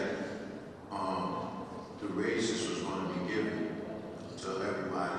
I understood that some things was COLA and some things wasn't. But my biggest issue is the kids and the schools. And if we can't give them everything that we're supposed to give them, the busing, they have to, I'm not for any kids walking. I mean, I did vote for it, and we're saying that something might come from the state, but I thought that when we did vote on it, I thought we had enough money in the budget for the kids to at least get the transportation to school. Because I didn't want that to happen where they have it all. Now, the Board of Ed, that's a whole nother thing, how I feel. I'll be honest with you, I don't like the way the teachers go to school. I hear from kids and parents all the time going to school wearing clocks. They're not dressed professionally or none of that stuff, and I don't appreciate that. I don't appreciate any teacher coming to school with clocks on, with shorts and a t-shirt. And I talked to administrators when the budget people were here. When the administrators were here last week, I talked to the administrators, and they told me straight up they would like to have that thing changed. And I'm gonna tell you something, clothes is a language. Whether we like to think about it or not, clothes is a language. And if you can't come to school professionally when the kid is in there trying to learn, I don't think you're interested in our kids. So regardless of the money that we keep giving them since I've been on this council, every year, whether it's $2 more, the board of ed and the teachers have always cried. And people always tell me, don't worry about this, don't worry about that. But I'm worried about the holistic approach of how this whole thing is being done. And until I see changes all the way around the board, it is what it is. You know, I voted for the budget. If I get voted out of council next year, it's okay with me too. But I'm gonna tell you, I'm gonna stand on what I stand on, and I don't like the way the teachers are teaching our kids in the school and the way they come to dress. But I voted for the budget. Thank you very much, Councilman Hodges. The next speaker is Councilman Castillo.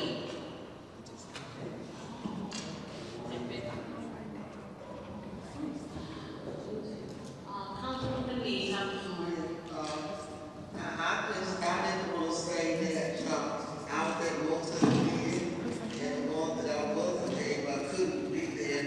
But I think that the chair and the co-chair and the committee did a great job with this budget. And as long as they didn't mess with the police department, the fire department, I was okay. Because, you know, my safety means a lot to me, and I heard my niece Nita was saying that if we have a forest fire, let me tell you, we're not going to call the council or whatever case might be, we're going to call the fire department. If something's going on in my house, you know, I'm not going to call my sister, my brother, whoever, I'm going to call the police department. The only thing is that, and I can live with, you know, because you're not going to get everything that you want. The only thing that, you know, I'm a little disappointed about is the raises. You know, I just feel like that everyone have to give something as far as this budget is concerned. I believe that the budget, it might not be perfect, but if I was grading in my classroom, I would give it an 8. And if we didn't give it a raises, I would have given it an A+. But you know, like I said, we're not going to get everything we want. We have to compromise. You know, I really don't think, I really would like to see what the mayor will say about those raises. I would like to see whether he will veto this budget because we say put a hold on it, because just as sure as I'm sitting in this chair, next year, there'll be a freeze on everything. We think the thing is bad now, where does the next year come? So we just might as well get to live with it. And not only with the union people that's work for the city of Bridgeport, but for the Board of Education too. You know, every time that I supposed to have gotten a raise, I didn't get it. You know, they said, well, you gotta wait that 2 years or whatever. If I ain't got it, I'd probably be up to $150,000 a year now on my job. So I can live with the raises. I can. I am a little disappointed with my chair, my co-chair, but I can live with that, okay? I will be voting for this budget because, you know, I feel like if you got a complaint, then you need a solution. You know, you can't complain about it, don't have a solution. And some of us, you know, I heard her say this, and I'm going to be quiet. I heard the president was saying, she said everybody had time to come in and say what they had to say. We didn't have to come to all of them. I tipped out Santa because I ain't going to get my money from bowling. But you know, I came back because I wanted to make sure that I voted on this budget that we are having tonight. But we cannot complain if we don't take part in the process. And all of us, everybody that's sitting here today, some of us couldn't come every day. Some of us had to leave, whatever the case might be. But don't come tonight and say, you know, trying to put my Frank on the line and trying to see what, you know, what's this or what. No, you had Saturday to say that. Frank ain't saying nothing tonight. You know, found no more money. You know, found all the money that we can. We can't find anymore. So I just want to say that I will be voting for the budget. I still have a pro on my throat because of the raises, but I can live with that. Fred, I can live with that. I'm finished now, okay?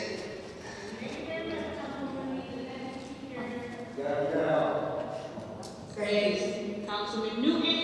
Yeah, I just want to tell the council something. And then, I heard Brother Cruz talk about the raises and where we're all going. If the council tonight said, you know what, we're taking all the raises out, you know what would happen? They would take us to arbitration, and they would win. Why? Because the council voted on these raises. We already voted. Now, you gotta understand, the city operates slow. So these men and women in this union, by the time it caught up, it looks like it's 17% or 17, whatever, $15,000, $20,000, whatever it is. It's because they're catching up. Every person that's in town board is here, our controllers here, if I'm wrong, correct me. The increases that you see in this budget have been approved, agreed on, voted by the council. And all we're trying to do is catch up. Our budget starts late, but the negotiations go on. So if a union is awarded whatever contract it is, we still have that money put aside because we know it's not going to catch up that fast.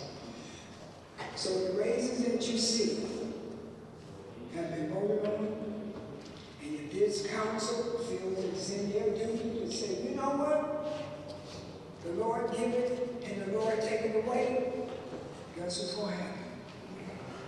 They will sue the city, take the arbitration, and I guarantee you I will put my 2 cents on the unions winning, because they won't win. So, everybody's making a big thing about raises. We've already approved to give it to them. And that's what we need to think about. thank you. Thank you. Thank you. Councilman Cruz, and then Councilwoman Rizzo Benitez, she hasn't spoken, and then I'll go to Councilwoman Pereira, and then we're going to take this vote because we're moving forward.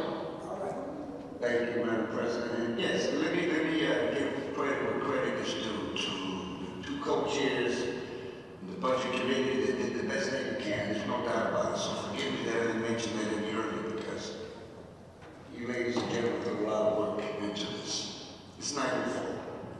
That I was there Saturday for quite some time because the softball game got canceled. I go to school Tuesdays and Thursdays, so I took advantage of Saturday because the games were canceled. But you know, one thing is this, with all due respect, my colleague, Mr. Newman, Saturday, you know, I did not like it, didn't appreciate the word that were uttered about that. Don't pick a fight with the mayor. Those were your words. I said to myself, why were you saying I'm picking a fight? I really don't give a damn who the mayor is. I got elected by my constituents. I didn't get elected by Mario Testa or Joe Gaynor. Period. So why should I be intimidated as to what opinion to express? I did express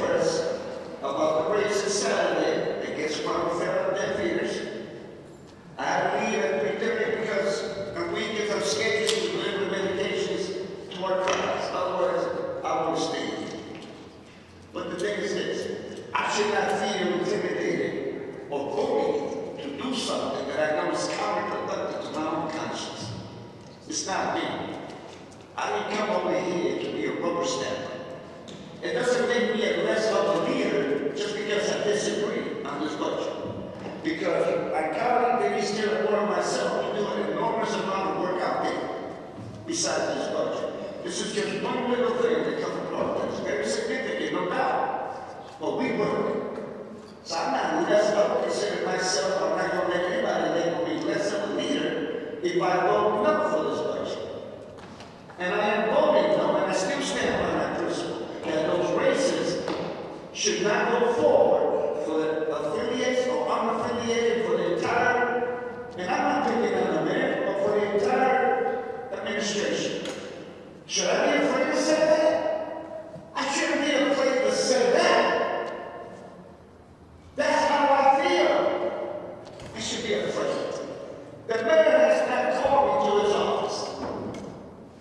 Last time he said that there was a project going to be happening in the Park County. I said, let me know. He has not called me, but I respect the man. I don't support Joe Biden. I disagree with him. I'm bold enough to say I don't support him. If he was there, I would say it. Or any of you think that I'm thinking I'm afraid to speak my mind? You don't know me. I respect the man. He is the man. I disagree with the man, but I don't disrespect him. I have a right to speak my mind, not only as an elected official, but as my fundamental rights of free speech. So you guys, some of you might be afraid to say what I said, but that's not you, but I'm not. Because I'm not disrespecting him. It is my opinion. Modern Tester don't tell me what to do. And Joe Biden don't tell me what to do. And will never tell me what to do. I answer to my constituents of 131st District. I'm here to work with each and every one of you. And yes, with the man, but not to be feel intimidated or bullied just because they're in the house. There's no way in hell that will happen to me. You can vote me out, I really don't give a damn. Guess what? If I get voted out, I'll be able to go to school at least 4 times a week. And practice. But I'm giving it all my all as a council member. I have to represent, I represent my principles and my conviction. Don't tell me that I have to be praised just because the mayor said so. I'm not that guy. Thank you very much, Councilman Cruz. The next speaker is Councilwoman Ferrer, and I'm going to say that you need to make it fast. We're going to call the questions. I'm sorry, you didn't tell anybody else to make the cuts. Go ahead. I'm not saying you. I'm not saying you. I'm saying you better make it fast. Everybody better make it fast. I need clarification. You said, That's what they said. So you said that, Wait, could you please be quiet for a minute? Please be quiet. Because we need to do the votes. I want to do that. We're going to do the 5 votes, A, B, C, D, and E. so right now, what's the motion on the floor? None? We're just discussing for people to say their comments just on the regular budget, so they have, But you did not want me to speak on sheet A yet, which was. yes, you're going to be able to speak on it. Once you make some motion to approve line A, Okay, expenditure. and I think there's something important that's being said here that's not accurate. People are saying we voted for the DPAS agreement. We did not vote for that agreement. If you recall, it got referred from a regular meeting to a special meeting of contracts the next day. It could not be added by 2/3. And then it was approved by default. And why is that so critical? Because every single mayor is appointed who's not affiliated with it, who's unaffiliated, it's their raises based on the DCAS agreement. And I tell people all the time, hold the majority accountable for their actions, not the minority. If I vote no, and don't blame us, blame the majority who did vote for it. So I just want to correct that because we did not. I didn't vote for the nation agreement. It was a disaster, if you recall. They had rewritten it, you couldn't even read it. So for the people who supported it, nobody voted on DPAS though. So I want that to stop, and I see Scott shaking his head. It went into effect because it expired within that time frame. And unfortunately, what does that trigger? That triggers all the percentage increases for the nation appointees. So I just want to be clear about that, but now when we go to page A, I will ask my question. Yes. Can I ask one other thing, Madam Chair? There are 5 police officers wasted here. Is there any way we can send? Well, because the problem will be here. I know, Please. You're supposed to be here.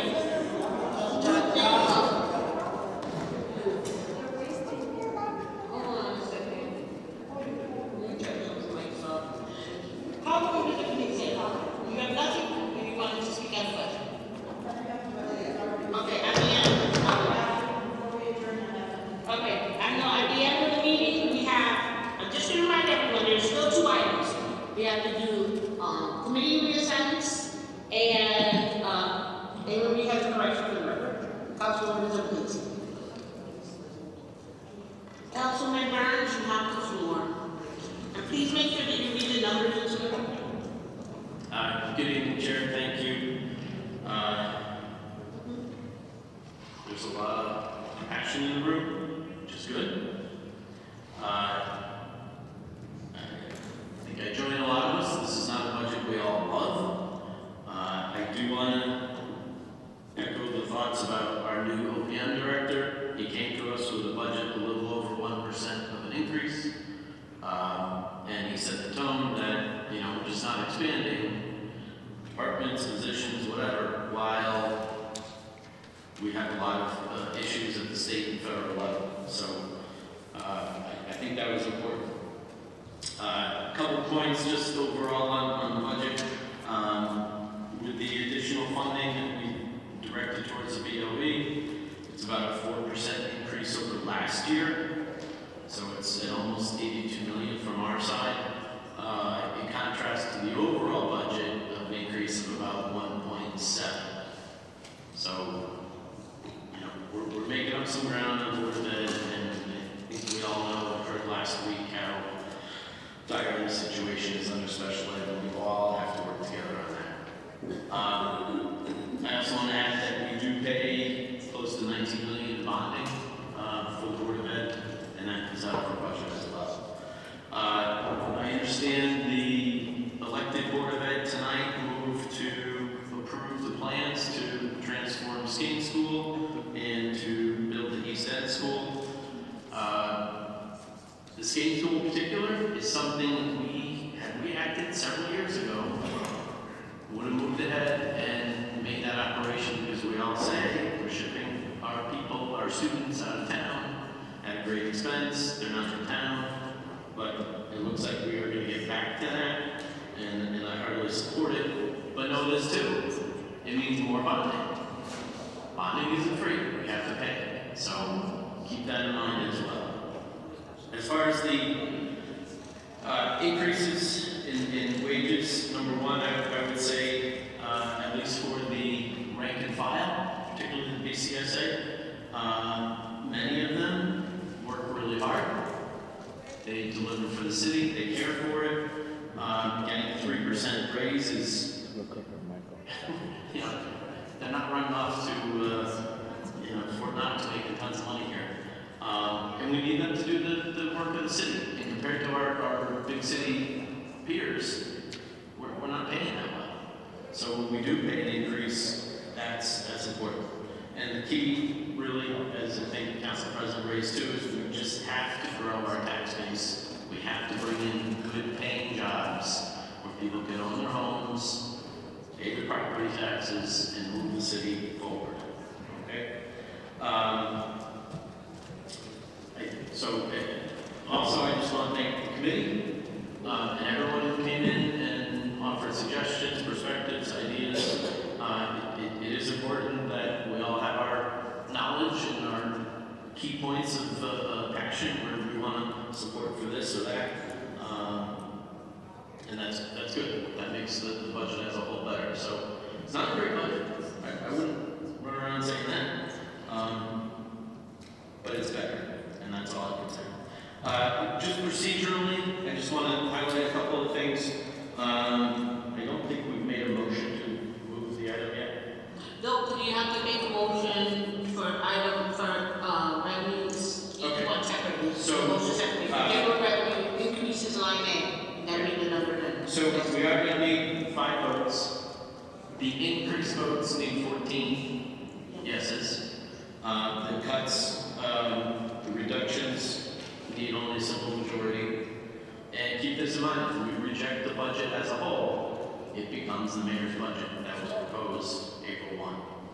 And, you know, we put in a lot of time and effort, I get that, I appreciate that, but I don't think it's as good a budget as what was handed us.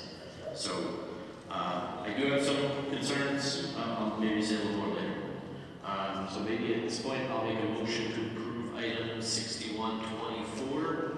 Second. Okay, and then should we just go to vote A? Vote A, yep. Okay. So I'll make a motion to approve general fund revenue increases. This is vote A. Second.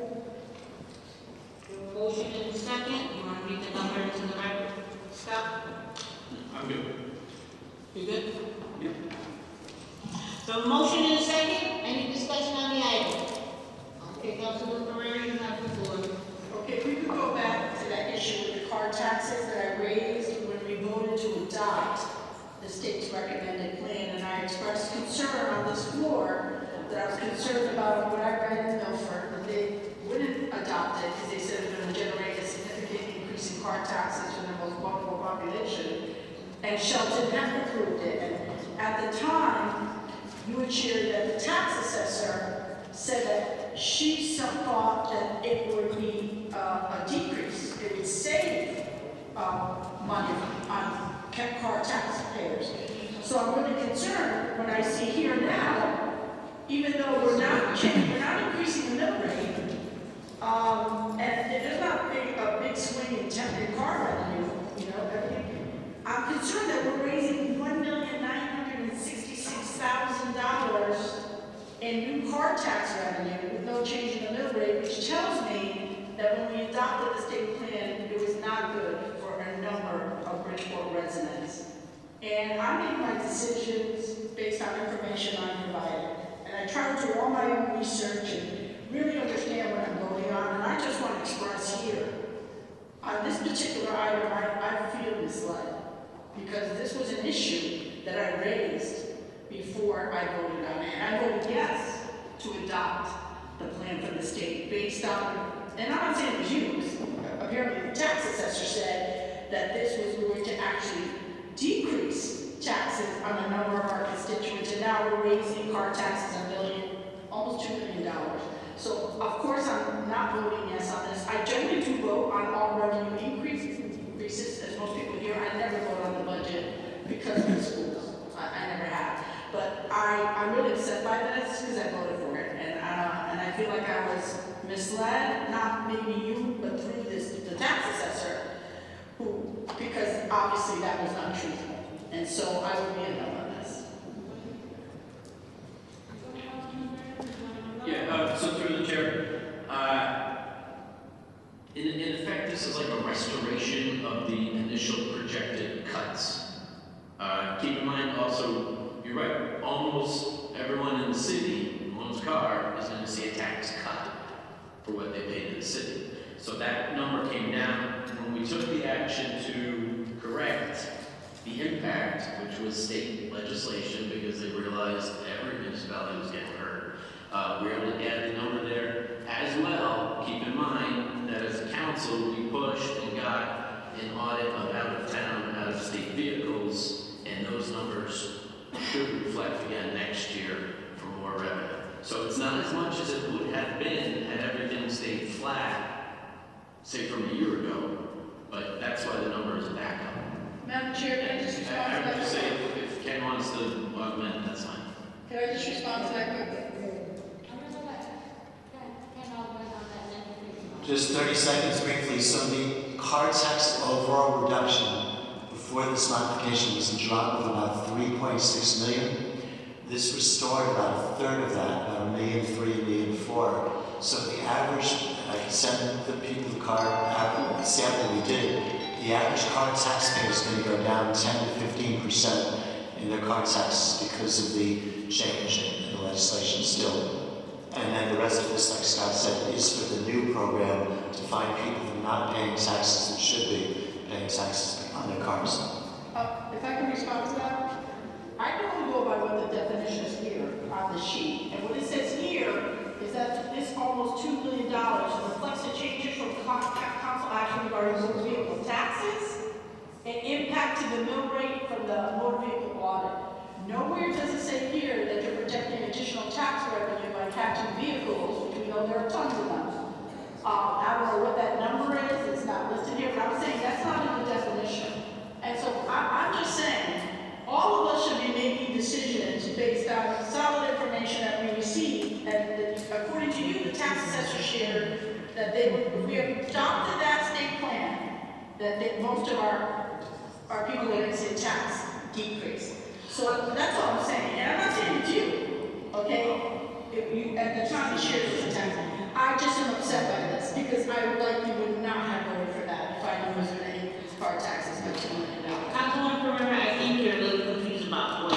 So the taxes are still going down. We have to encumber the revenue that we are going to possibly generate in this budget for revenue increases for the new program that we started, that we passed the contract for the outside vendor to go around and seek out vehicles, right, that are not registered in the city of Bridgeport to put them on our tax rolls. So those will, hopefully, we anticipate, will be the revenues that's also covered. I think what you're confused about is how the legislative intent is read in there.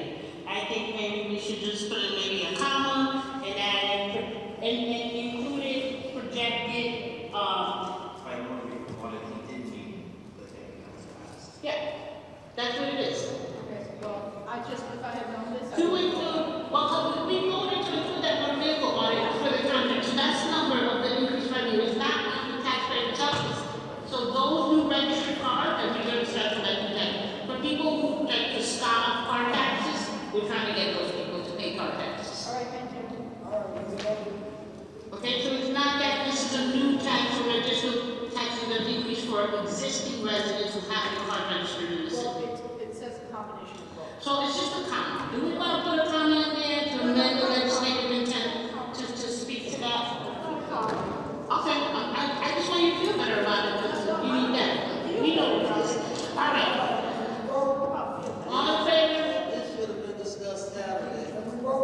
All in favor?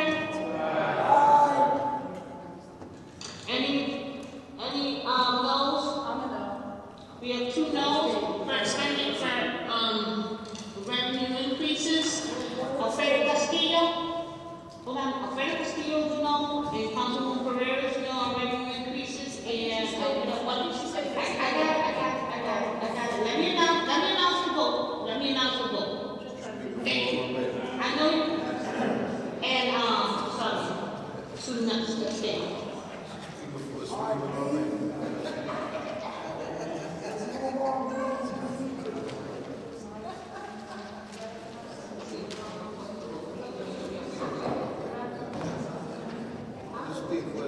The motion passes. Let's go to line B. You want to make a motion, Councilman Burns?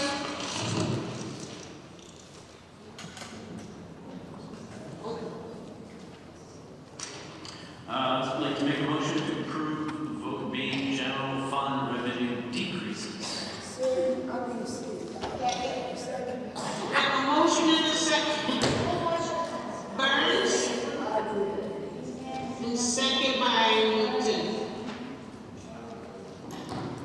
I'm sorry, you're talking about one line, is that correct? Line B, revenue decreases. It's $50,000. Page 2 is on the back side. Everybody found this so far, we're on page 2. Yes, all in favor? Any opposed? We have a Fred Castillo opposed and 1 abstention, Suleiman. For B, for revenue decreases.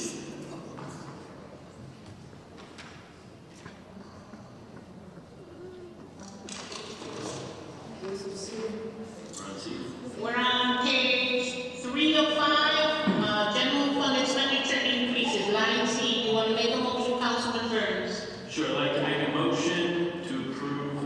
C, general fund expenditure increases. I have a motion and a second by Councilwoman Bezos Venezia. Any discussion on the item? Seeing none, all in favor? Oh, you have a discussion? Go ahead, Councilman, you have the floor. Just on this item, we've talked a little bit about this. Number one, the revenue.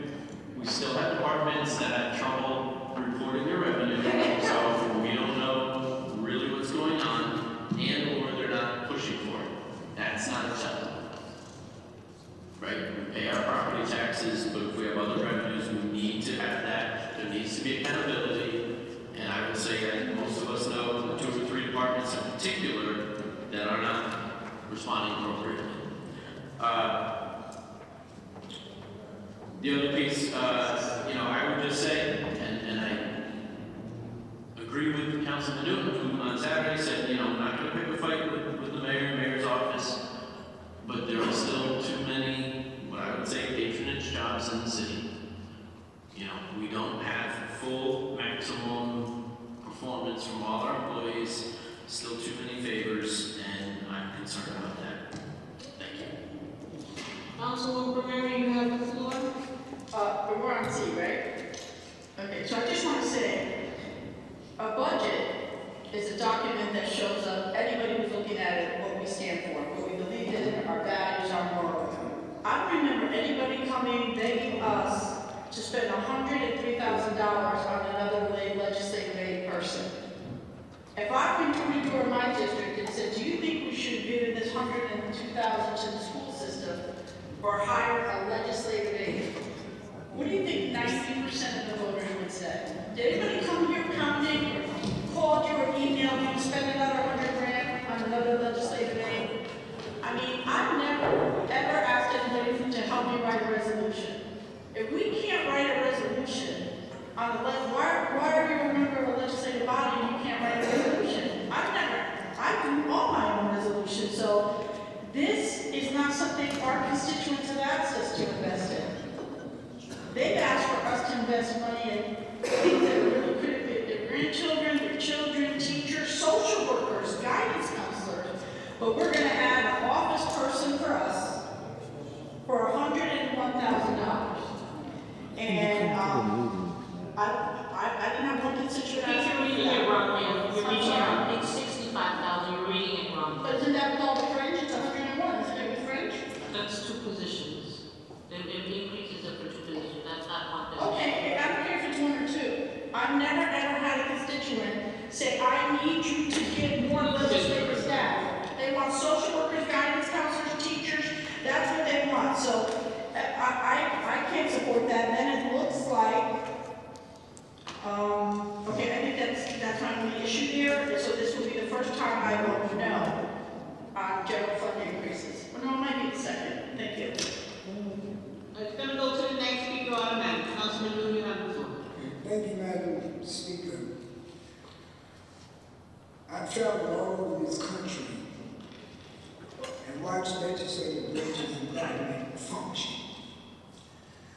Bridgeport has been in the dark ages since the horse and buggies, compared to other municipalities. New Haven, Hartford, we're always using comparing them when it comes to school budgets, but let's compare them to the legislative branch. Everyone sitting around in the circle always say, we're an equal branch of government. Show me. The mayor got more staff to take care of everything that department needs. This city council doesn't know. Okay? Some of you have to work, some of you have other things to do. You need a staff to get your job done. When I was in the legislature, we had it. You should have it here. If you don't do it, stop saying we're an equal branch of government. We're the tail wagging the dog. I think you need this position. because it helps you do your job better. And nothing's wrong with it. So I would ask my colleagues, try to bring this council into the 21st century and take it out of the Stone Age, which has been in for a long time. And we need to do better. Thank you, Madam President. Thank you very much, Councilman Newman. Councilman Burns, you have the line out again. Do you want to say something else? Yeah, I mean, just on the matter of a legislative staffer, I have, some misgiving to adding a full-time person. I shared the thought that we put some money aside for specific purposes, consultants, things like that, might be better. That said, I do have constituents who see what I do, what we do, and they know we put in a lot of time, a lot of effort, and this is probably a way to serve the city better. Specifically, I know I've been to NLC conference and come back with ideas, programs, things that can help us, and sometimes it falls off the radar because we only have so many hours in the day. So I think this is a way, as Councilman Newman said, move us out of the horse and buggy here. This will help us and help the city, and we are making progress in that area. So I do applaud this. Thank you. Thank you very much. And though some people may not use our legislative analyst or legislative director, but she does make copies, hundreds of copies for people to take a week, does research. So even though she may not have the resolution, she did help you out making all those copies for you and your constituents for city resources. So I don't think that it's just about that. It's also the other tasks that take up time. Thank you very much. I just want to state that for the record. Councilman Mitchell, did you have something to say? Michelle, why don't you have the floor? Thank you. I want to say one thing that I saw, the work that the budget committee, and especially, Councilman Scott Burns and Ernie Newman, they are the co-chairs. But I do agree with what Scott was saying in reference to the fact that a lot of these departments, and I was there on Saturday for partially of this, that the increases in these departments are a lot of low numbers or they stay the same. And he's right, Councilman Scott Burns is right. We have to start increasing those numbers. Because when you increase the numbers in each department and what they're doing, then what happens, that will help with the tax burden. Because then more money will be coming into the city here. The other thing is, when we were deciding on the aid for the extra person for us and the staff in the legislative office, New Haven came down and they were in the meeting with us to explain what is going on in New Haven, how they operate, and what the function is that would enable us to have someone that would help us. Because everybody doesn't maybe use that individual, but a lot of times, Councilman George Cruz, he works, there's a lot of people in here that have full-time jobs. I'm retired, but I think I do more than I'm retired than I did when I was working, but that's another story. But I think that, and then another thing that people don't understand is when you put in the increases in here, there are some things in here that we do not like, and sometimes in the decreases, there's some things we do not like. Unfortunately, we don't vote on each individual item, so now you're stuck.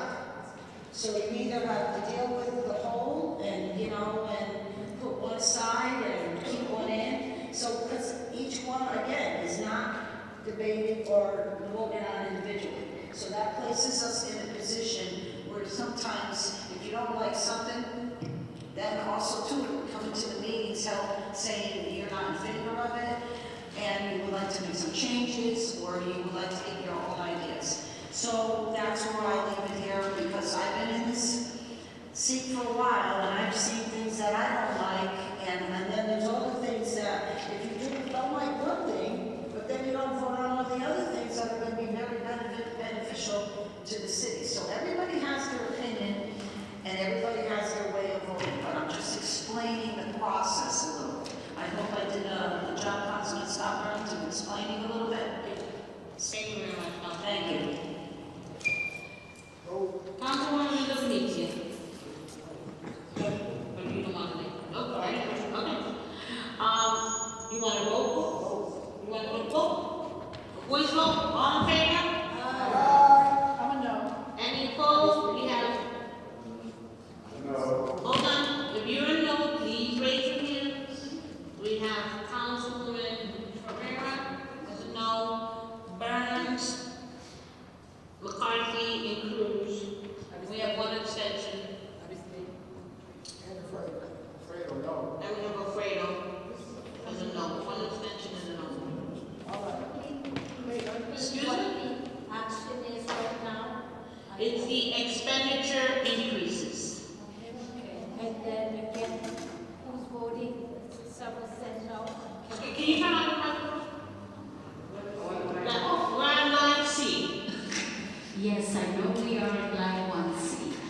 question is, a statement was made, who's in favor of the increases?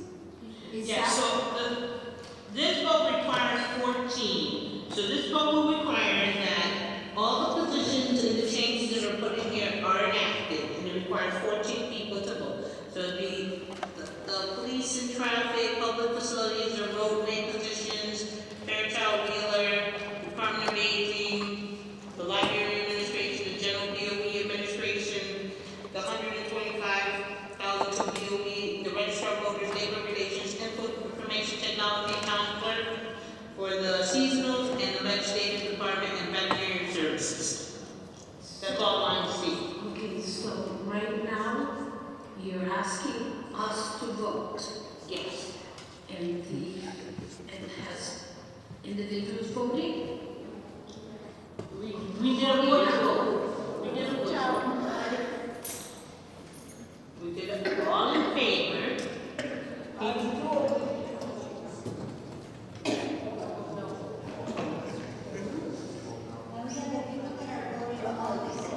Okay, so who voted yes and who voted no? That's what I would like to know. Okay. Right now, we have Scott Burns is a no, Matt McCarthy is a no, Judge Cruz is a no, Councilman Garcia is a no, Maria Pereira is a no, Councilwoman Salinas is not abstain.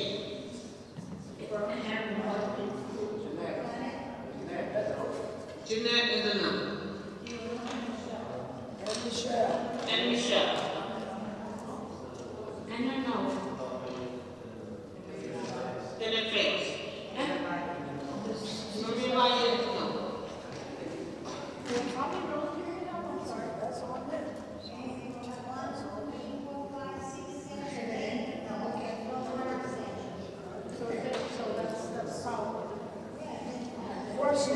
Before you do,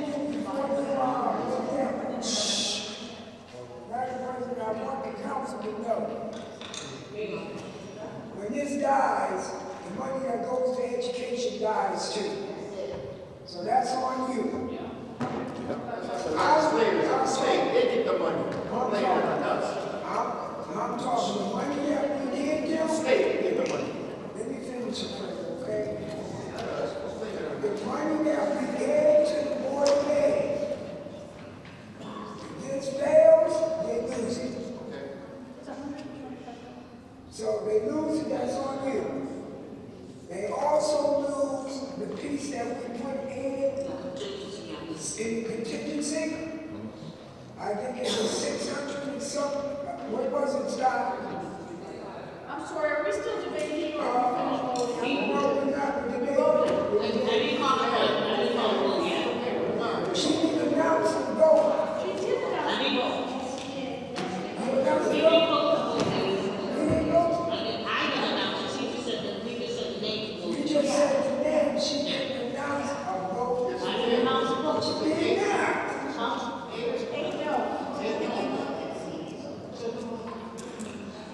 I'm going to recall the vote, but there's so many people all over the place. So let me finish my point, please. Go ahead, you have to vote, Councilman. So if you vote, let me just say this, so you know what you vote. You vote no, they lose the money that we put in the contingency for the Board of Ed. So the money that we were trying to get to them, you vote no on this because it's increased. You vote against it. And you go to your constituents and tell them why they gotta walk the extra miles. All right, call the roll, Madam Chair. I think we need to clarify, I think what Ernie is trying to say, and this was one of the things that was brought up, that there has to be some type of action. And at the meeting, those that were there on Saturday, if they recall, and the $125,000 came out, because Councilman Burns made a agreement that we do $125,000 and beyond, because Councilman Newton wanted to have $500,000 from a lot of budgets. We're gonna take some money from the contingency, and the legislative integrity, the read it on here was that we put at least $125,000 to show the state, and then when we went back up to the state, there'd still be a conversation to know that the council's putting 125 right now. We're gonna put some money in the contingency, pull money out of the contingency to help. So in the event that the state does make us a little hole and a little extra, the delegation knows that we are working on something, even though we haven't come up with the numbers, and we're waiting for our gap to be filled, hopefully by next week, when they're deliberating their budget, so we can still come back and amend and do some type of, now, this is only $125,000 that will increase into the MBR. The mayor already put $3 million on his side, so it will be like $3,125,000. Just to be clear. If those of you that looked in the budget book saw that it was already $3 million that the mayor put. And then this is just an additional $125,000. So that was the arrangement that was made. The budget committee voted on it. Those that were in the room agreed to this. That's what I'm really speaking about. I will take the lights as they light up. Councilwoman Pereira, you have the floor. Councilwoman?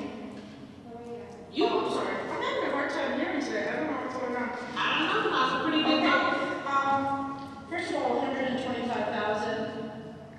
We are no school district, no municipality contributes less to its schools than Bridgeport on a percentage basis. That's where you have to look at it, right? That's something that might have a $30 million. You can't look at cash percentage. Number two is you're also the 625,000 that you're trying to set aside for transportation. First of all, transportation is a massive number. It's the third largest number in the Board of Ed budget after payroll and special ed. An average bus, our bus, one bus now, is, my estimation is the budget's got to be around 35 million, okay? It was about 29 when I left 6 years ago. So you're trying to set aside 625, not to give to the Board of Ed, but to not, so it doesn't get locked into the MBR, so they're not back here next year. You don't want to lock it into the MBR. You're trying to circumvent it, like a few years ago when you ran the bus money through the Lighthouse program, which is illegal. So I'm going to make a motion that we deduct another $875,000 for police unassigned to the public schools. $807, I don't know why they're giving a $4 million increase. How many people came here and testified? No more money for police, money for our schools. Do we respect the people who we serve, who come here? I didn't see one person testify ever that we want more money for police. It's the constant reverse. So I'm going to make a motion, and to get my vote for this, that you have to take another $875,000 from the Bridgeport PD, align to your discretion, and move it to the Bridgeport Public Schools. That'll be $1 million in total. Alfredo seconded it. Okay. Roll call vote. Well, we have to make some more. Take the vote, we take the roll call. No, I know. No, not on this. I mean, amendments.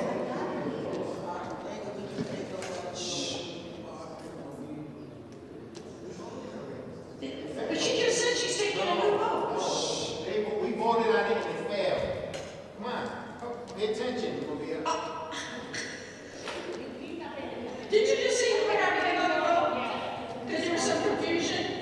Okay, so I'm saying, a lot of people, there are people who listen to our constituents. Our budget should represent what's important to the people we serve. Every year, what's the number one turnout for? Our public schools, our kids. And I'm going to say this because it needs to be said. Our public schools are 88% minority now. 88% minority. And this council has a super majority of minority council members. Shouldn't we be standing up?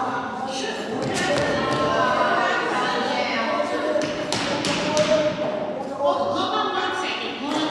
There's one person speaking. There would have to be a motion to reconsider. I thought you just said I got clarification. We're supposed to have a motion to reconsider, but we want to re-vote it, and then you can add it. Well, if you vote no, you can't make the motion to reconsider. It has to be somebody on the approval. So we can't. Yeah. So I'm making a motion to reconsider. Okay. That we take, you already have 125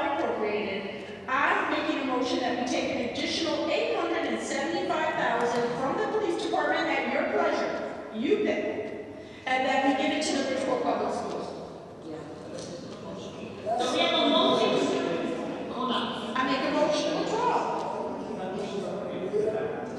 We have to vote to reconsider. I just made a motion to reconsider. I made a motion to reconsider. She did say that. She wants to make a motion to reconsider so she can, so that we take that action. So she's explaining why we have to. Alfredo seconded.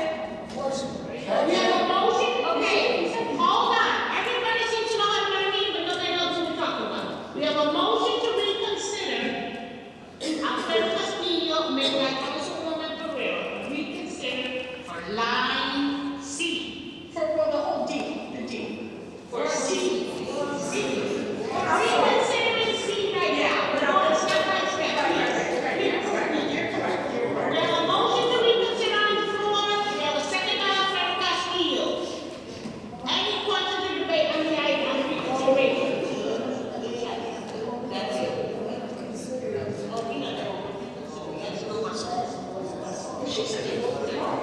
Okay, all in favor of the reconsideration? We need to reconsider and make a motion. We need to, excuse me.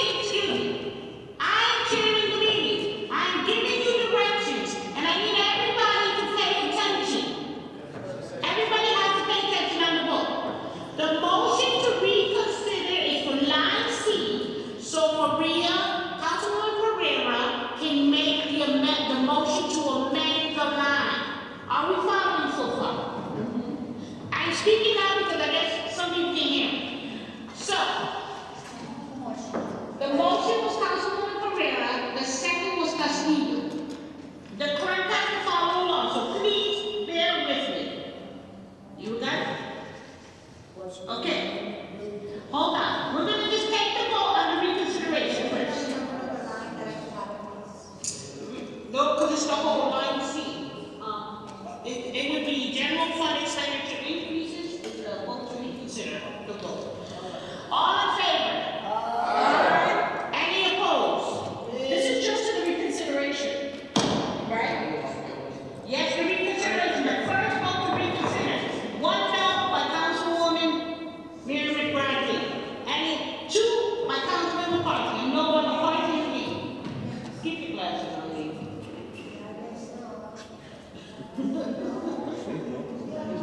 Councilwoman Lee and Councilwoman McCarthy. The motion passes. Okay, and then I need to ask you a question 1 second, Ernie. Okay, you got it? The motion passes for the reconsideration of expenditure increases. Okay. Now, Councilwoman Pereira still have the floor. I'm gonna let her make a motion. We're gonna second it, and then you can ask your question. Councilwoman Pereira, you still have the floor. Make your motion. Okay, so we have already $125,000 in an increase appropriated for the Bridgeport Public Schools. Anybody feel free to correct me if I'm not understanding that.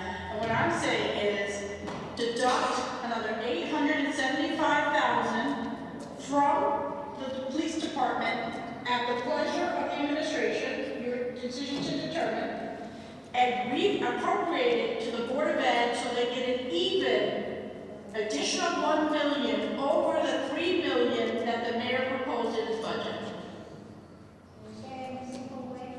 So you make a motion to decrease The police department by $875,000. at administration discretion. Okay? And add it, guys, I know it's.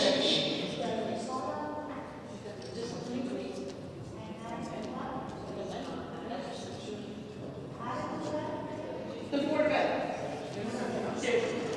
There's a line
I'll tell you why rise in opposition. If you don't know, the state is doing a forensic study on the Board of Ed. It will not be in the best interest to give them $1 million while they're involved in this audit by the state. Okay? That's what's happening. The state is doing an audit. Yes, the Board of Ed asked for one, but the state, let me remind you all, that the state of Connecticut Board of Education is involved with our school board. So we should not be in the process right now of earmarking $1 million until they do that study. But you don't know what they're going to find. Now, you all know, Madam Chair, First of all, that conversation that you all had now, Madam Chair, let me say, I for one is in opposition to doing it. We came up with a fair way to start the process of giving it to the board. We would be wrong if we didn't earmark that money like we did before to go ahead and put it together. Because guess what? Once you give it to them, you don't know what they're going to spend it on. So I would ask my colleagues not to vote for this amendment. All right, hold on, we're gonna go to the next speaker, if you don't mind up, the next speaker, no? It's not 17. Who's he, oh, you said. and we don't want to decide. Okay, hold on, let the speaker speak. Hold on 1 second. Councilwoman, you still have the floor. I'm going to let the budget co-chair speak, and they're gonna figure this out in a minute to get this right, but I'm gonna let the speaker speak. I apologize. You have the floor, Councilwoman.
$250,000 to the Board of Ed line. That would put it at around $1 million increase over the $3 million originally. And I would say we take the 250, split it between fire and police over time. $125,000. Second. Say that again so I can hear what? Sure. I'll repeat that. I'm offering to add $250,000 to Board of Ed. And that money would come from $125,000 fire, $125,000 police, and that would send a little message of clamping down on OT, but it would also support our kids. Question, Madam President? Go ahead, Councilman. I'm questioning. Thank you. You know, Saturday,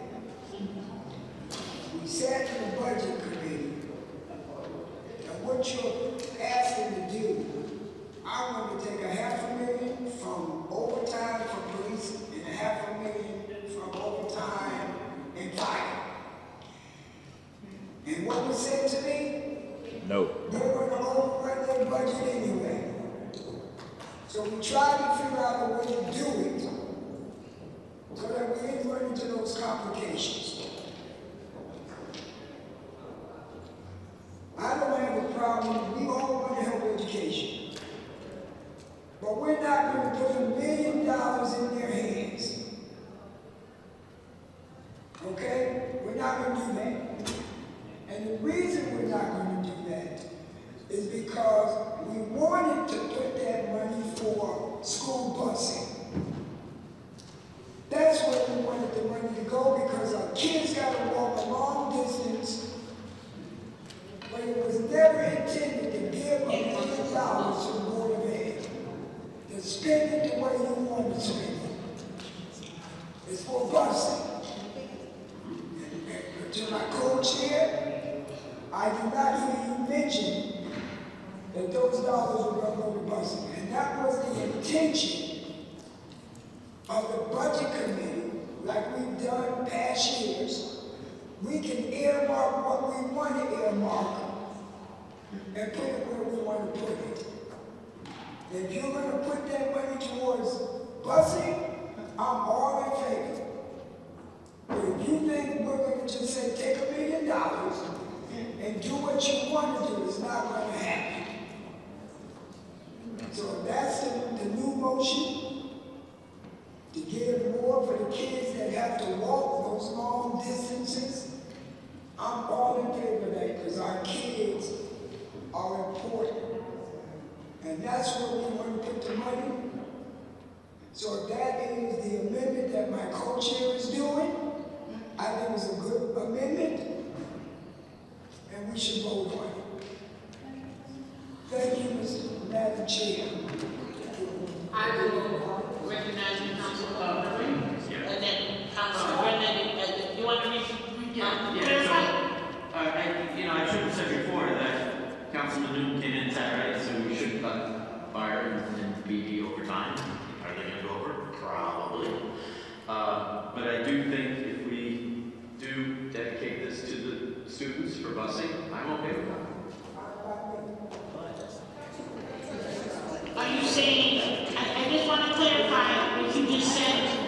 Hold on one second, I got you right. Councilwoman Hira and then Councilwoman Pereira, you'll have the floor next. Thank you, Madam Chair. This has been a conversation. Okay.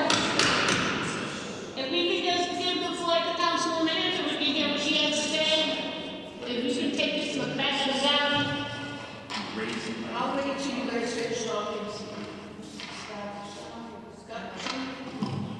Yeah. There you go. Okay, thank you, Madam Chair. This is a conversation we've had for the past 3 weeks and a weekend that we spent from 10 o'clock in the morning till 6:30 that evening to try to balance a budget. My issue has been, and I've said it from the beginning, we cannot allow our kids to be walking 2.5 miles at high school and 1.5 miles in elementary. And I've not vote for a budget. I cannot vote on increases without giving the Board of Ed what they need. And this is about your constituents, your children, their children. I mean, I would like to challenge, even myself, I'm gonna start walking to see how long the distance we can do. It's not fair. And we know our constituents in the city of Bridgeport do not shovel their snow within a 24 period that the ordinance requires. So if we don't try to manage the monies, then we need to get our police department and the parking enforcement and maybe the mayor to go out and start writing tickets to those individuals that are not shoveling their snow. And that's a concern in everyone's district, and you can't say it's not a concern. I've seen kids slide down little snow belts right on the corner because our trucks push it down, and guess what? We have to crawl over mountains. Because I did walk back and forth to my job when I was at the school every day for 2 years. So we need to start thinking rationally, and I know there's a divide between the Board of Ed and us. It always has been. We have a forensic audit happening with the Board of Education. The state is here. They're trying to help them. They're trying to get it back to where it should be. And we have to start maybe trusting a little bit and working with the Board of Ed. But also, I challenge the Board of Ed to come to our meetings because it goes both ways. And you're there. Please relay that to your members. But I'm not in agreement with changing this money unless it's going strictly to the bus and allocated for the bus. Thank you. Thank you very much, Councilwoman Huron. I'm going to go to Councilwoman Pereira next, and then Councilwoman Lyons, you're next. Oh, and Mr. Casey, you want to speak? I just want to say. Hold on one second. I'm going to acknowledge them and then acknowledge you to raise hold. Because it's going to go back to you anyway. Councilwoman Lyons, go ahead. Okay, thank you. I just want to say I agree with Councilwoman Aaron and everything that she had to say, because that is a problem that we have.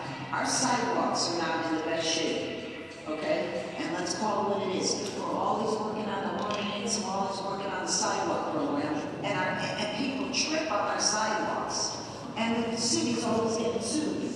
So we have to take that into consideration, that when the snow comes, and the sidewalks are there, they're not moving, and you can't see underneath the snow, never mind fall on the ice. So I shovel mine, but there's a lot of times people are renters, and the houses are not shoveled, the area's not shoveled. So I do agree with Councilman we need, as long as the money is designated to where the kids get the busing, that is where I'm concerned. That shows that we care. That shows that we want to do something that we need to do. Thank you very much, Councilwoman Lyons. Councilwoman Dupre, you have the floor. Thank you. In agreement with this, the council and the budget committee did work very hard. I see just a little bit of a concern about changing it at the last hour. There is, I've got nothing, I've always been a supporter as a parent leader in the Board of Education, and always, even when I was in school myself in the Bridgeport Education Department. But the forensic audit and the state money is still not accounted for because they're still doing their work. So that's going to be something that we need to look into later on down the line. Right now, to make changes, I just have concerns about that because this would throw it all off. I look forward to putting the extra money into the Board of Education when it comes down from whatever's finding in the forensic report and from the state when the legislation does their job. To benefit the Board of Education, to go directly to our students and to the classrooms/teachers, and to the rest of our taxpayers in the city of Bridgeport. So someone has to be able to get a piece of that benefit. So right now, I'm going to vote for the existing item number C, with no changes because of the work that was put into this and the findings that are still not completed. So I think we need to have everything in front of us before we make any changes, additions or decreases to any departments. Thank you. Thank you very much. I'm going to go Councilman Hodges, and then I go Councilman Burren, and Councilman Burren, you have the amendments in order? Hey, through the chair, thank you. I'm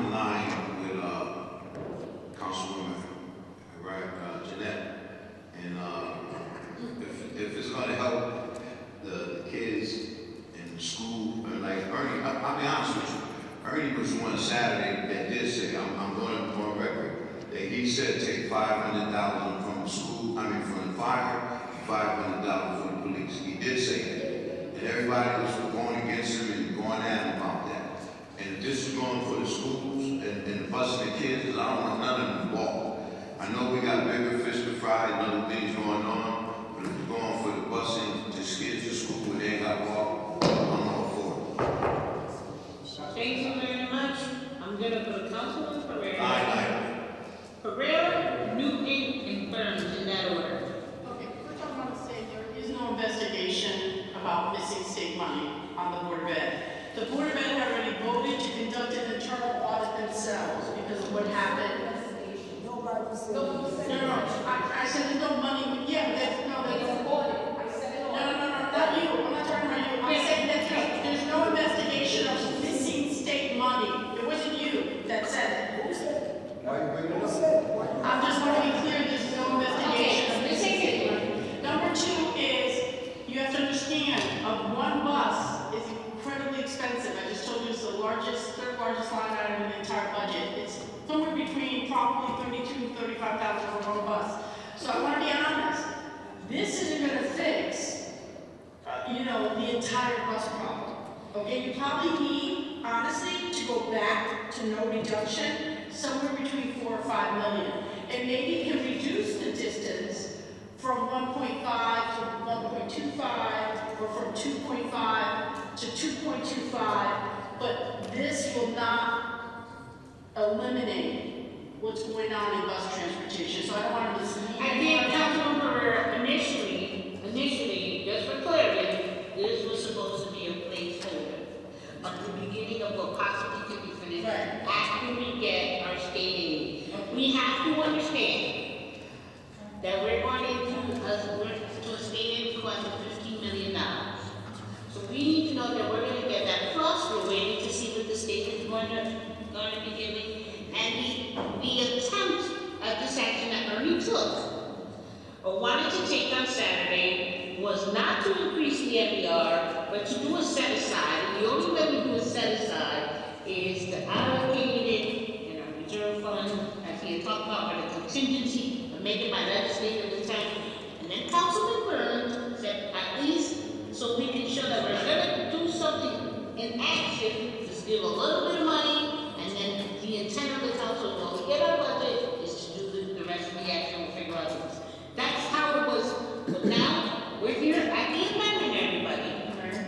So after Ernie speaks, I know we might have to do a couple of different kind of votes, so I need everybody to follow along. And I know some people have packed up because they want to go home, but this is our latest night, so we're going to be here a little longer till we get it right. So we got to pass it the right way. Because we have to go maybe to line D to come back to line C. They're clarified. Okay? Ernie, you have the floor. Thank you, Madam Chair. We never talked about how much busing would cost. That discussion we didn't have. We talked about the kids walking the long distance. Now, this is the vote we should take, because nobody sitting around this circle believe our kids should walk that far.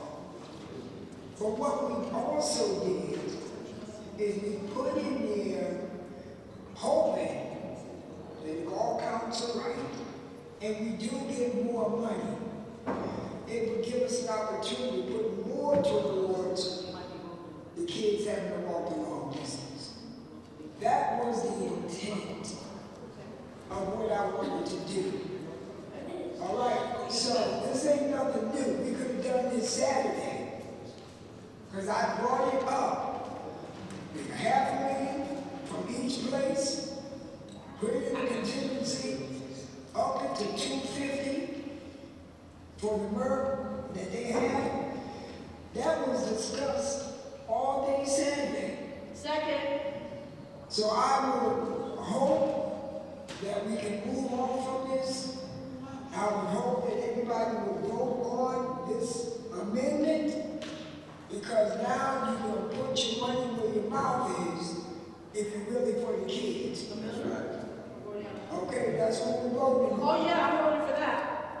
I move the Okay, question. hold on. We're gonna take a 5-minute recess if people need to use the restroom.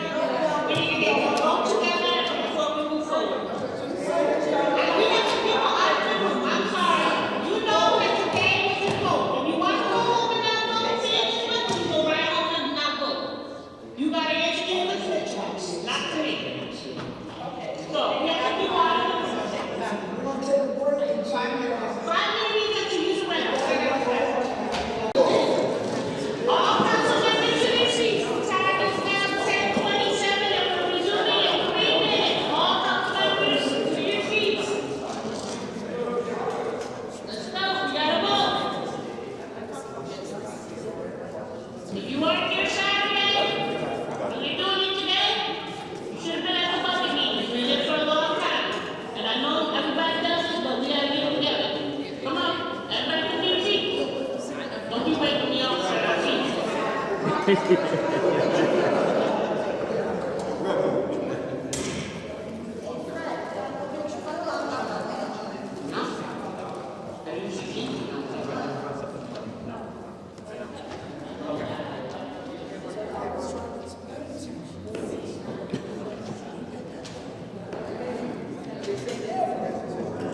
Gentlemen, Councilman Ortiz, Councilman Cruz. We're back in session, everyone. I'm going to recognize the lights that are left, Councilwoman Jeanette Hammond, and then we're going to go to Councilman Burns. I'm going to ask that everyone go back to their seats. Ernest?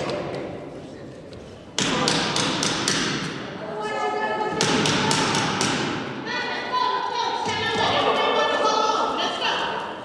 We're going home tonight. Councilwoman Hammond, you have the floor. Councilwoman Hammond, have the floor. Madam Chair, I make a motion for expenditure increases, section C. I make a motion to increase contingency ORG 01610000, object 57005 from $1 million to 1.25.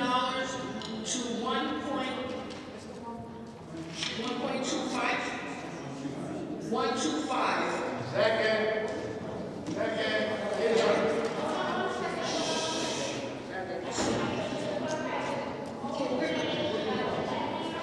Everybody's listening would be nice. 1 million. Madam Chair, I'm going to make the correction. It's 1,125,000. 1,125,000. Did you read this verbatim? Yeah, I read this, the top part I read verbatim. If everybody wasn't talking so much, maybe we would hear it.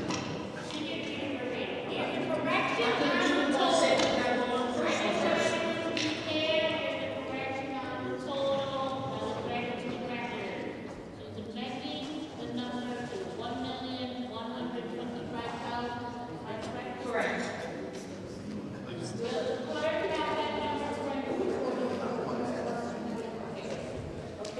We're increasing, Ernie, from the 1 million, we're increasing to 1,125,000. So it's an increase of 125,000.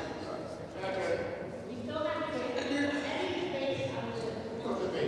Hearing none, seeing none, all in favor? Any opposed? Hearing none, the motion passes. Madam Chair. The motion passes for the amendment. Now, we have the second vote. The second vote is to approve as amended with the new number in it. With the expenditure increase. You got it? We're gonna get the number correct. I want to make sure everybody knows what you are.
because we need to make sure that it's documented right in the city clerk, even though OPM is standing here.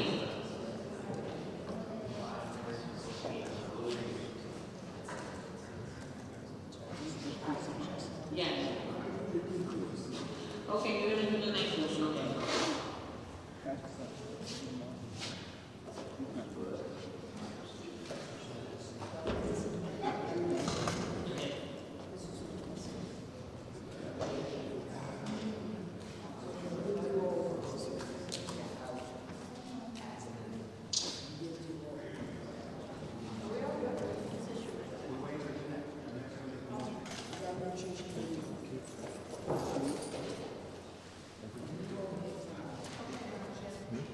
Okay, Councilwoman Aaron, you have the floor again, please. Everyone pay attention to the number. You have the floor. I'm doing expenditure C, so I'm making a motion to approve expenditures increases as amended with new total as 6156574.78.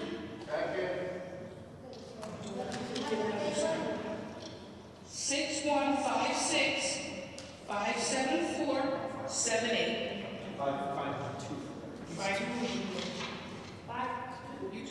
524? Yeah, 524, sorry. So for the record, the motion to amend general fund expenditure increases line C to the amended amount of $6,156,524.78. Right? That's the correct number. We have a motion and a second by Councilman Castillo. Any discussion on the item? Seeing no lights, all in favor? Aye. Any opposed? Hearing none, one opposed? Oh, wait, hold on, we have three oppositions. We have Councilman Ortiz, Councilwoman Vizza-Panitia, and Councilman McCarthy. McCarthy, Vizza-Panitia, and Ortiz.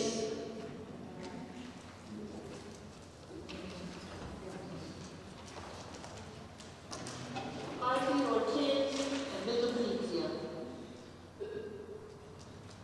The motion passes, everyone. Councilman Nuna will recognize you for the next following motions. I have expenditure decrease. Are you, oh, sorry. I have to go through that. Excuse me? I have to go through your neighbors, right? We did the expenditure increase, we didn't do the decrease yet. Already did the decrease. Okay. You ready, Councilman Newton? Thank you, Madam Chair. I make a motion. Hold on, the clerk is not finished yet. We're on the for decreases.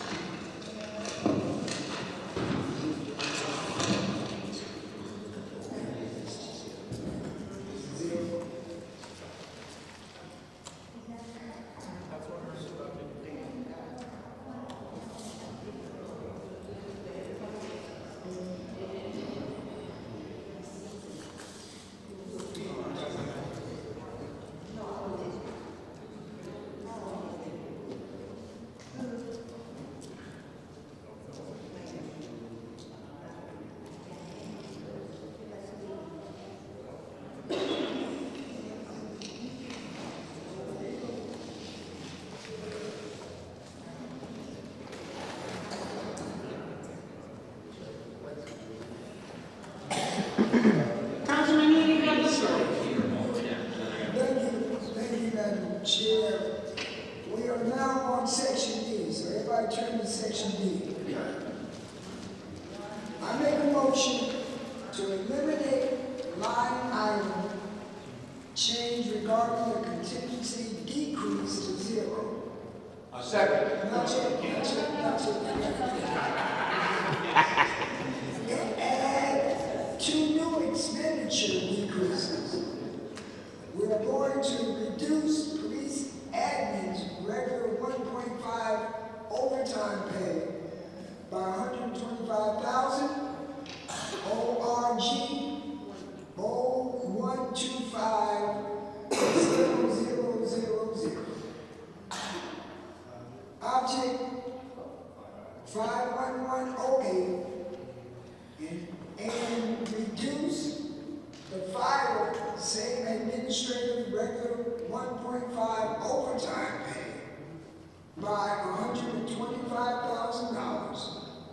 ORG 0126-0000, object 51108. A second. We have a motion and a second.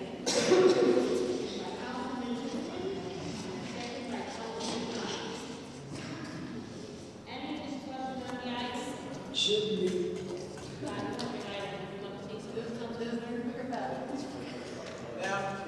Your microphone.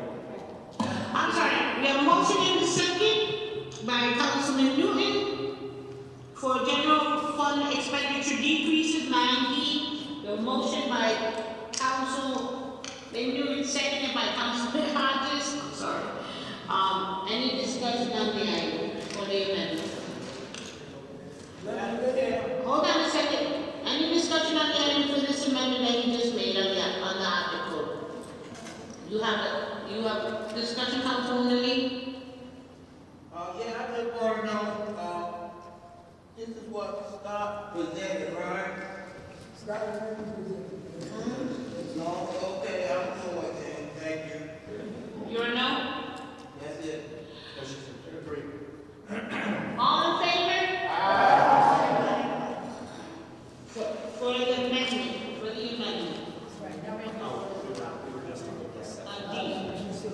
So, okay, there's no one opposed? Dealt with earnings. So no. Okay, I just want to make sure there's no opposition. Everybody's in favor. She has that with the vote. Okay, now you're gonna make a motion to approve as amended.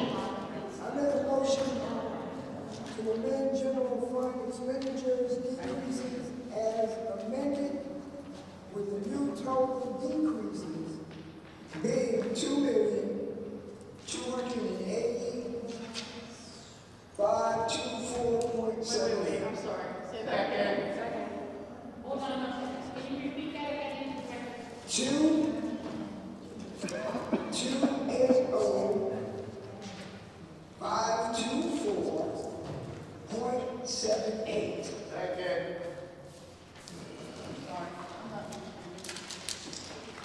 It's an expenditure increase.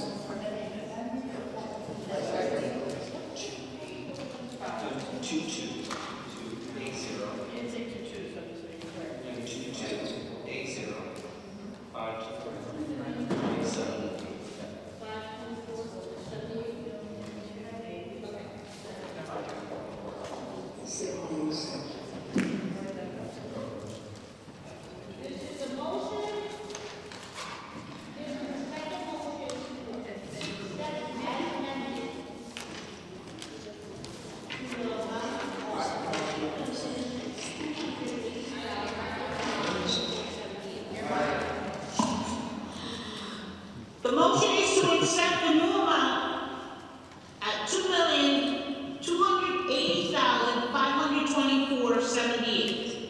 Correct? All in favor? Aye. Any opposed? We have one opposed. Councilwoman Ms. Felicia. Okay, the motion passes. Hold on 1 second, there's another motion. We have the last and final motion, which is section E. Are you ready, Councilman? Are you going to do this or? Hold on 1 second. Are you ready? All right, everybody, please turn to page E, page 5, which is E.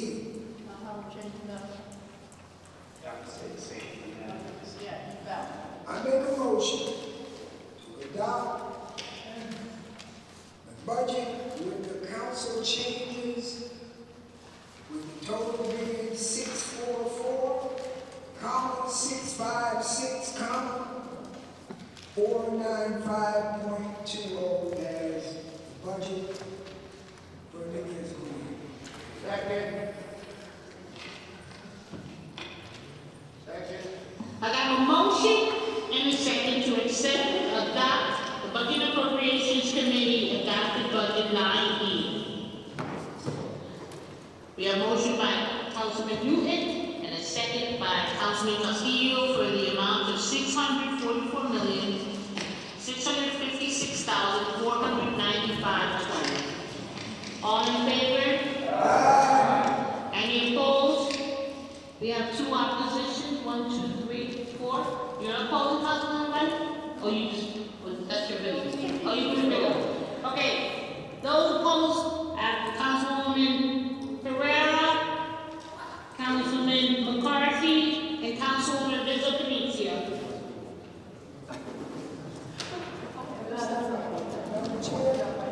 Hold on 1 second, we're not over yet. We're not over. Thank you everyone for the vote. We still have 2 more items to attend to. We have to do committee assignments. We have to assign our new councilwoman to her committee, and then we're going to give the floor to Councilwoman Rizzo-Penicia, who had made a amendment to the record. Statement to the record. Go ahead, Councilwoman Rizzo-Penicia. Thank you. At the last council meeting, there was a lot of disruptions and rushing out to get out of the committee, out of the meeting. So when it was time to do any questions on the minutes from March 17th, I was not given the attention that I tried to give attention and I had to lie down.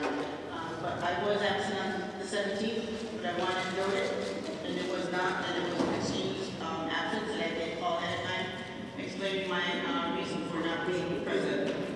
Thank you very much. But I also would like to, for the record, Excuse me. Which Melanie? we had votes tonight by our new councilwoman, and I just want to make for the record the reason, all the paperwork, why the extensions were as required. Just not at the stage, which I understand, but the record should reflect the reason why she had to abstain. Thank you. Madam Okay, Chair, can you answer me that? I just wonder, are we saying the buildings then? No, we don't say no. No, sorry. Next Monday, not this week, next Monday. All right.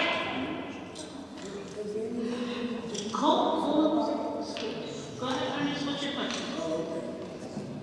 What's your question, Ernest? y'all voted out, but you gotta appoint some people to this committee. Yeah, that's what I'm doing, that's the last thing I'm doing right now. Okay? I make a motion to accept the following changes to the following committee assignments to add our newly elected councilwoman Suleiman to public safety and transportation, to economic development. Hold on, let me finish. And to education and social services.